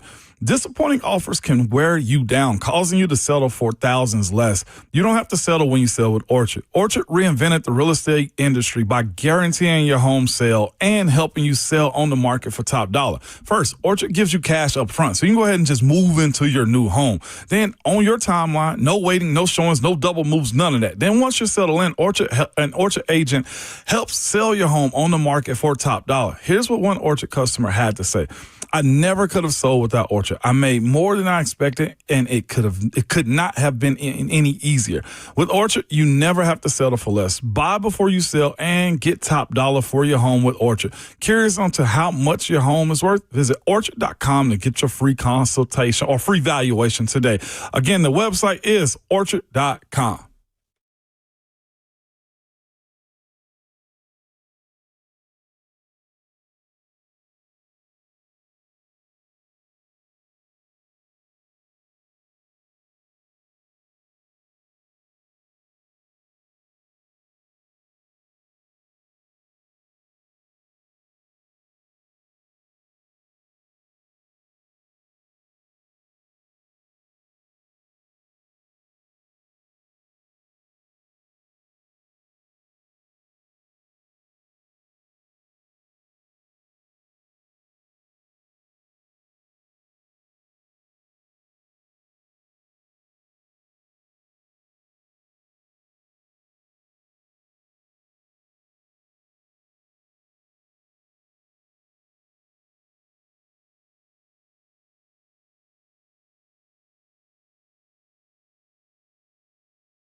Ramona Will, fueled by Scooters Coffee at 104.5 The Zone. Hour number 4 in studio here in Music City. Ramon Foster and Will Bowling. Do we have Buck? I think so. Oh, we have Buck. Hello. Hey. How's it going? Can you hear me? Can you see me? Is the Comrex working? I can hear you very clearly. How's it going?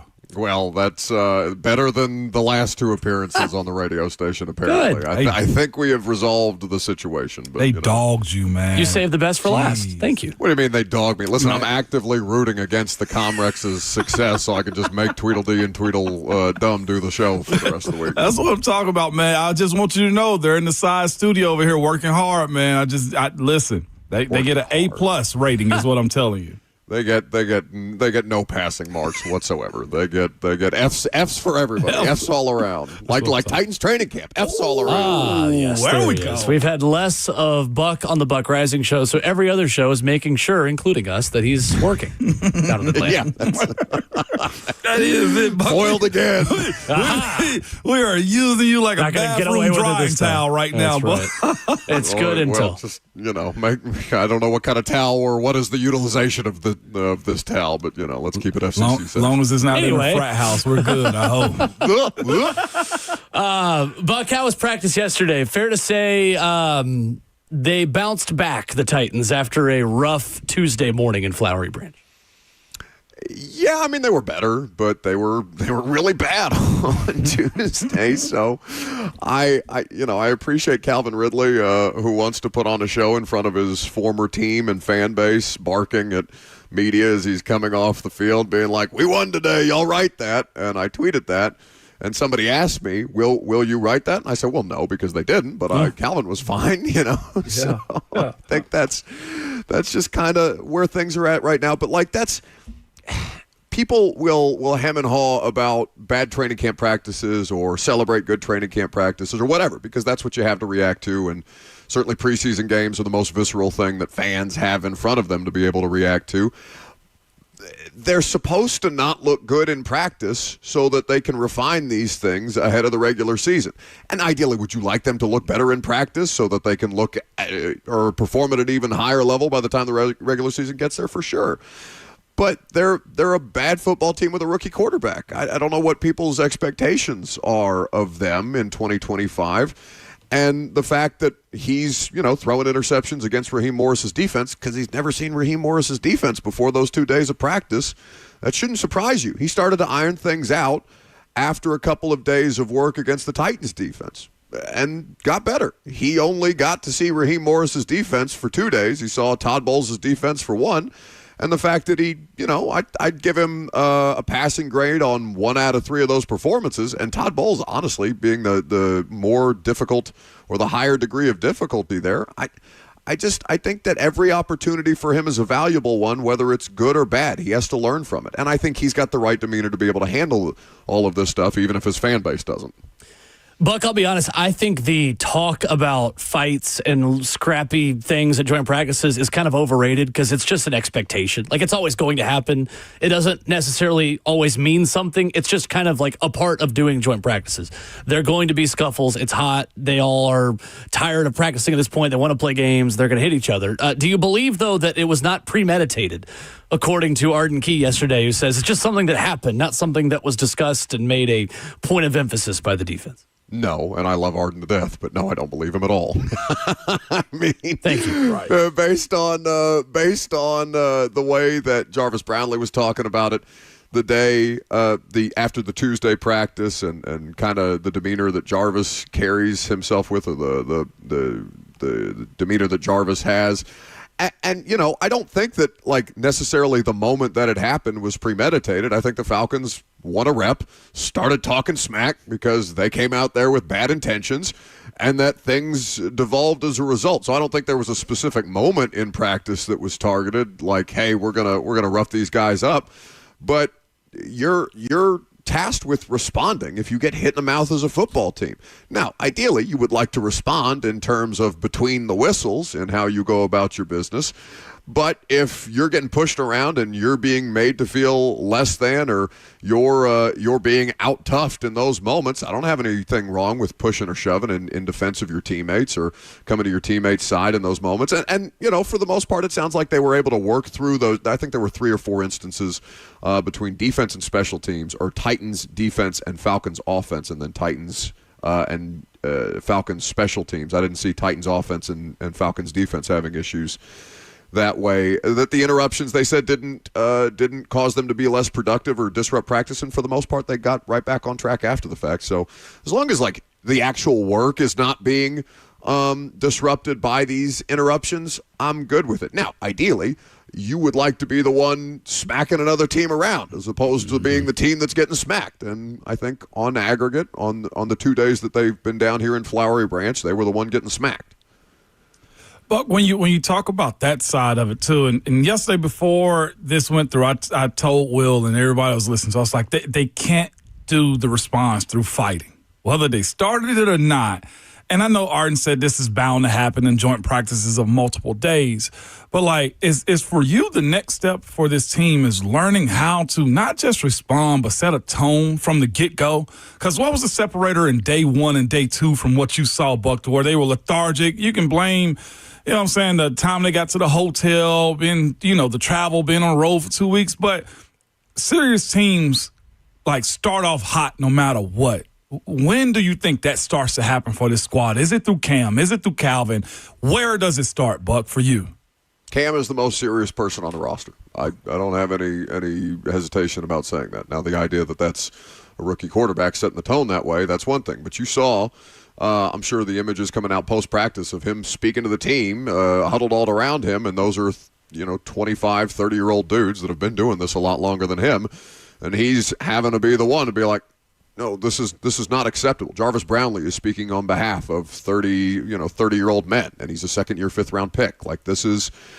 I appreciate that the young guys are taking that obligation seriously, because there's a bunch of young dudes on the roster that are going to have to be relied upon. But, the separator was they were getting beat like dogs by Drake London, and they couldn't stop him. And, the response should not be to lay down in those moments. It's go out there and make a play that's going to galvanize one side or the other of your football team. And they didn't make enough plays on Tuesday. Now, they made a few more, and Calvin was loud about it, both on the field and off the field after the fact, and that's fine if he beats A.J. Terrell in one-on-one. That's an offensive drill. Respectfully, Calvin Ridley's a hard worker and a fine football player, but that's not the win that you want it to be, and it does not speak for the way that your team performed, even if you individually had a few good reps. And I did think that Calvin had a nice overall practice. I'm not worried about Jeff Simmons or Calvin Ridley. I think they're going to be fine as long as Cam Ward is on the field. Calvin Ridley should produce.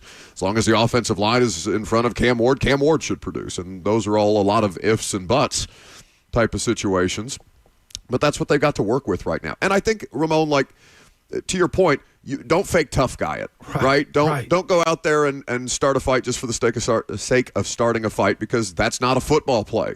Go out there and make football plays that would allow you to win the war, as opposed to winning your little scuffle, your little spat, because you take personal issue and you got pride as a football player. And all of these dudes have pride. I completely respect that. But to come away from 2 weeks of joint training camp practices, looking around and be like, okay, they could hang with the Bucs without Vita Vea and Chris Godwin on the field. They were adequate. I thought they were adequate. And that they looked worse than the Falcons after 2 days of practice. Yeah, they're a worse football team than the Falcons. No, that's not surprising. It shouldn't be surprising to anybody. With that being said, though, too, these guys are pros, Tennessee Titans.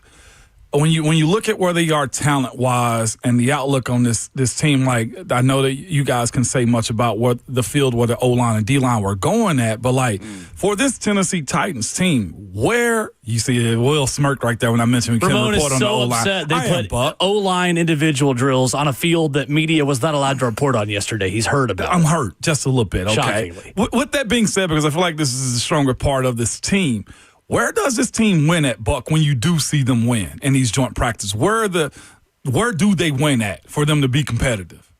I think that the trenches were the priority, and they're noticeably improved on that front. Now, are they going to win every rep? or every battle that they face. No, there's good offensive linemen, there's good defensive linemen everywhere in the league. They're going to be tested each and every week. But that's something that can be relied upon, Ramon, that it's not the thing that's crippling them. Okay. The offensive line has crippled them for 5 years, you might argue. 5 years. Yeah. Trying to figure this crap out. And finally, they have something that looks like a professional unit. And to Corey Levin's credit, he's held it down. We'll see at what point Lloyd Cushenberry starts to participate in team as opposed to just doing individual, because now that he's been cleared off PUP, that return to play protocol will start, and maybe there'll be some speed bumps as far as him and Cam getting on the same page. He's been working with Levin for the last couple of months. You give him a little grace on that, but that, like, God help me, I think I trust the Titans offensive line unit, and I would laugh at myself if I ever said that at any point in the last 5 years. Buck Rising with us from Atlanta, recapping Titans-Falcons joint practices. Buck, with Cam Ward and the progress that he has made in camp, it felt to me like he was a bit ahead of schedule back in the offseason work in June. It feels like he has taken some lumps, but still overall, I'm content with his progress at this point. How pleased are you? How comfortable are you with his growth and his ability to put a halfway decent product, maybe not top 10 offense like he says yesterday, but put a functional offense on the field to start the season against some difficult opponents? Yeah, the degree of difficulty of those first, you might argue the first 6 weeks, that'll certainly test it. Yeah.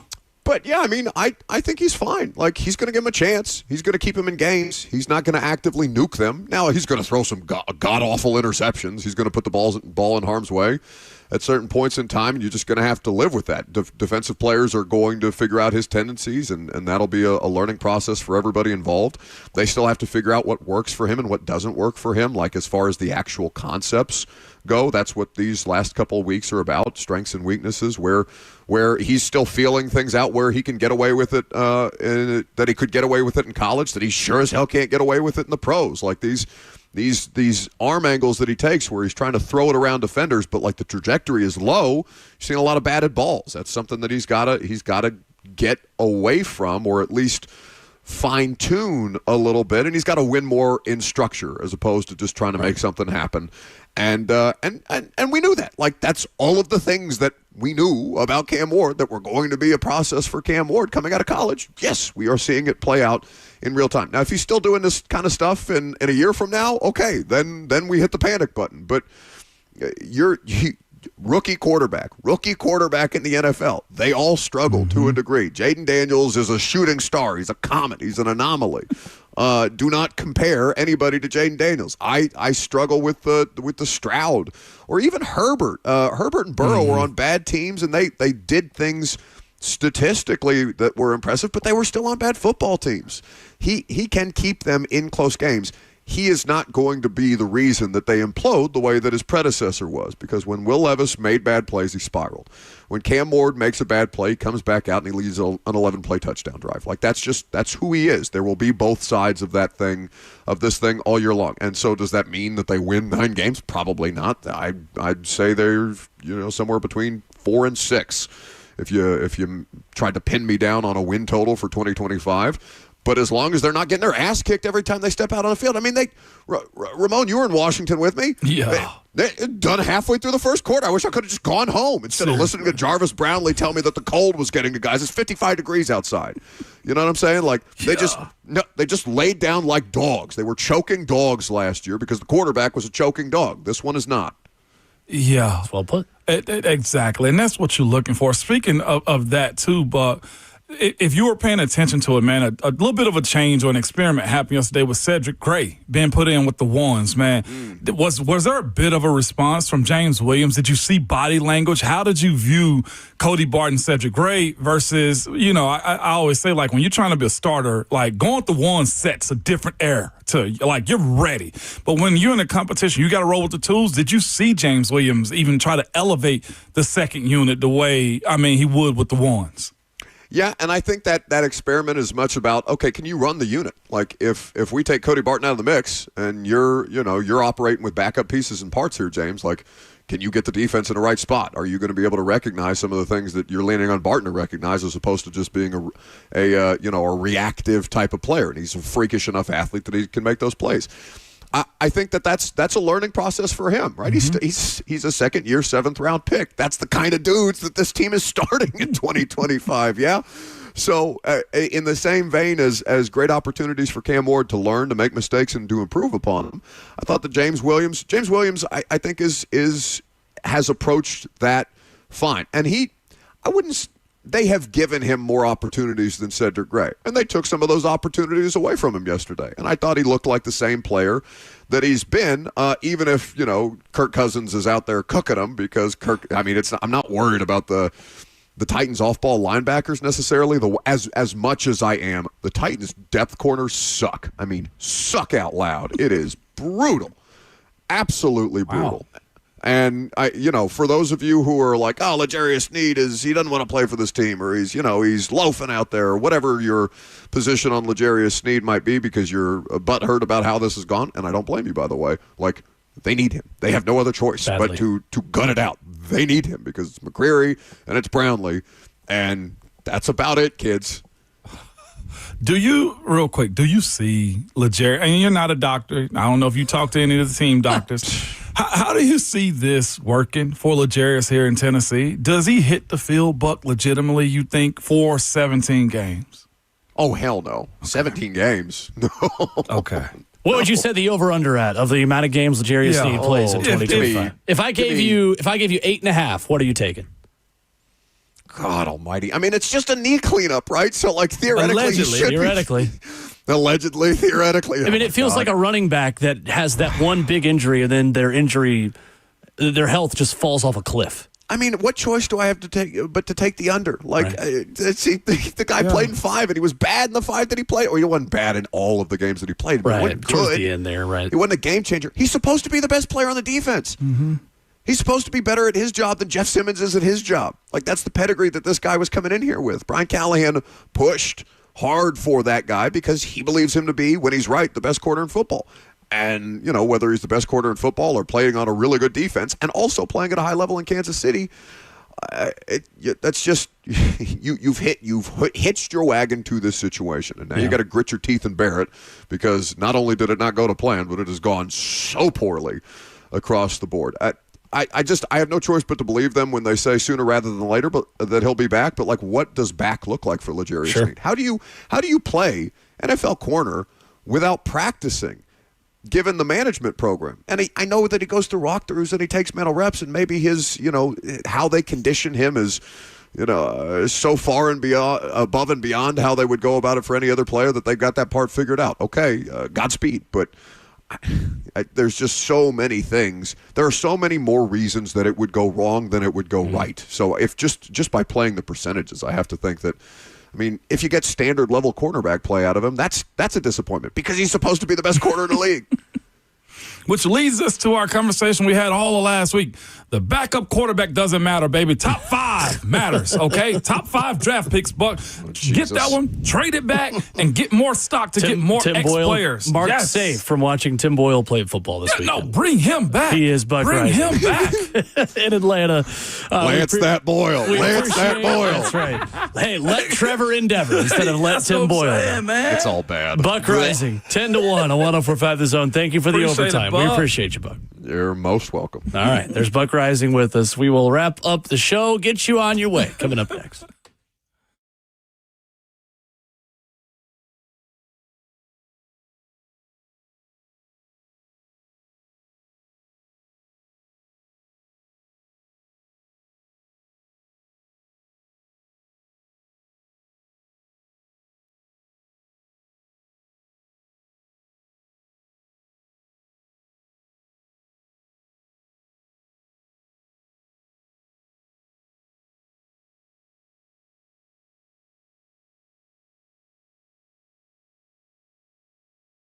It's Ramon Foster for Hiller Plumbing, Heating, Cooling, and Electrical. Man, nobody, and I mean nobody, wants to deal with a plumbing, HVAC, or an electrical emergency. Most of the time, you don't know what it will cost you if it get fixed right, or if somebody's trying to sell you something you don't need. When you call Hiller, the experts are going to solve your problems quickly.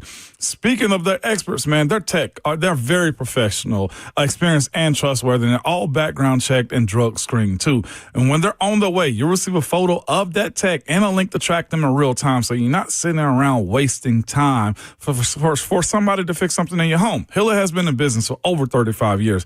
They're family owned and operated, man. 100% satisfaction guarantee every single time, because their motto is happy you'll be or the service is free. Sounds like they bet on themselves, man. To learn more about Hiller or to book with them, simply visit the website at happyhiller.com.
Ramona Will, fueled by Scooter's Coffee, wrapping up the show on this Thursday.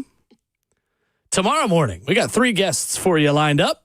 Brent Hubbs at 7:20, Aditi Kinkabwala at 8:20, and Ron Slay at 9:20. The Savage. Excellent. That'll be Friday. It will be, and we're going to act like it. That's absolutely right. I will be in here solo. You will. You'll be alone in this studio. Do I sit in your seat? You can do whatever you want. Decisions. Justin will be here, just in the across the glass room. Yeah, I know, but like it'll be like us while we're at training camp and he's here. At least you get to look at me, Jayhawk. I might change seats. So tomorrow. much better than staring at nothing while y'all are away. But hearing us. Aw. By the way, we got to start doing trivia to Jayhawk's bounce back music. What do you mean? Because he does it very strategically. Like I feel like he played the rollout because you today will roll out to Atlanta. Did you pick up on that? Actually, so yesterday I started playing Rollout, and I went home and I told my wife, I said, you know what, I think our last music of the day is Rollout now because we're just going to roll on out. All right, well, I was wrong. But you are correct, though, that I am very strategic in my music. I told my wife that last night. I said, it came to a thought of mine yesterday that anytime we're talking about something in a segment, I want my music to come back either to preview that or to as like a little precursor to what is about to happen or what did happen. Mm-hmm. I like it. You did it with the Adidas drop. Exactly. Yep. My Adidas. Yep. Or yesterday when Brian Callahan spoke, he did going back to Cali. He did. That was a good one. That was a good one. I gotta give you that. If you can't expect anything of me, expect my music to be on point. We expect a lot of you. We do. And you're doing a great job. Yeah, you are. Glad you're here. Yes, you are. Kenny Minchie, Middle Tennessee's own, according to a report from On3 this morning, has the slight edge to win the Notre Dame QB1 job. Mm-hmm. CJ Carr was seen as the favorite entering the fall camp cycle. It feels, Ramon, like every other battle, quote unquote battle. Some of them are battles, some of them aren't. Yeah. Some of them aren't just to keep players on the team. Have gone the way we expected. This would be a bit of a surprise. Yeah. Kenny Minchie, a great player at Pope Prep, Pope John Paul II here in Middle Tennessee.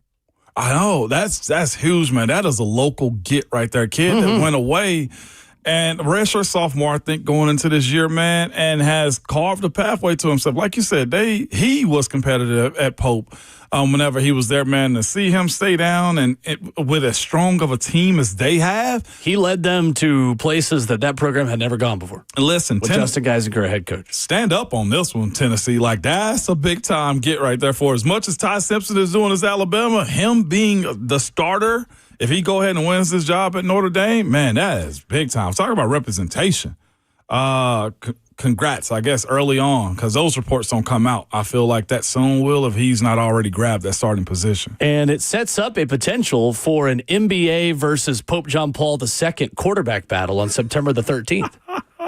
Marcel Reed and Texas A&M, Kenny Minchie and Notre Dame. That could be a rematch of two guys who played each other in high school at Pope John Paul II and Montgomery Bell Academy. That's tough. Pretty cool. That's real cool. And you got George McIntyre, who is reportedly crushing it at fall camp with Tennessee. This is one area where Tennessee high school football is taking a step. Mm-hmm. We've had players, as you know. You were one of them. Yeah. We've had good players.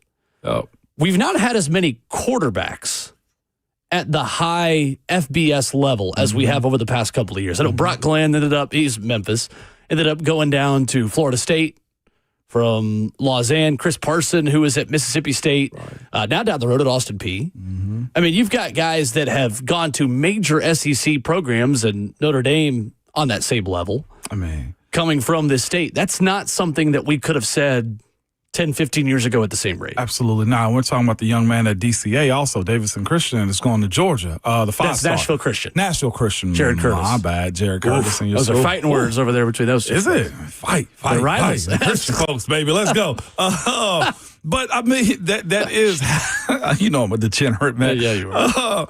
But that is cool, man. Seeing that level being raised up the way it is. Like I said, got to give a kudos to Ty Simpson over in West Tennessee. Mm-hmm. But yeah, him too. To your point, absolutely. Though, like, how can I forget? The floor is being raised up, and then in the year like 2031, there's another one coming through also out of Baylor.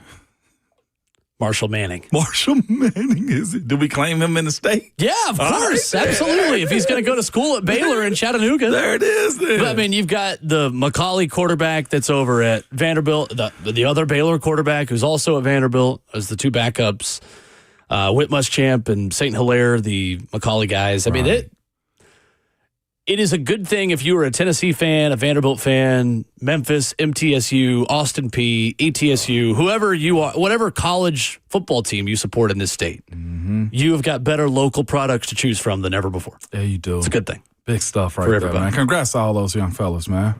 Well, we are going to roll on out of here. The Buck Rising Show takes over next. We gave Buck 15 minutes of a break before he goes right back to work. Is he actually working the whole show today?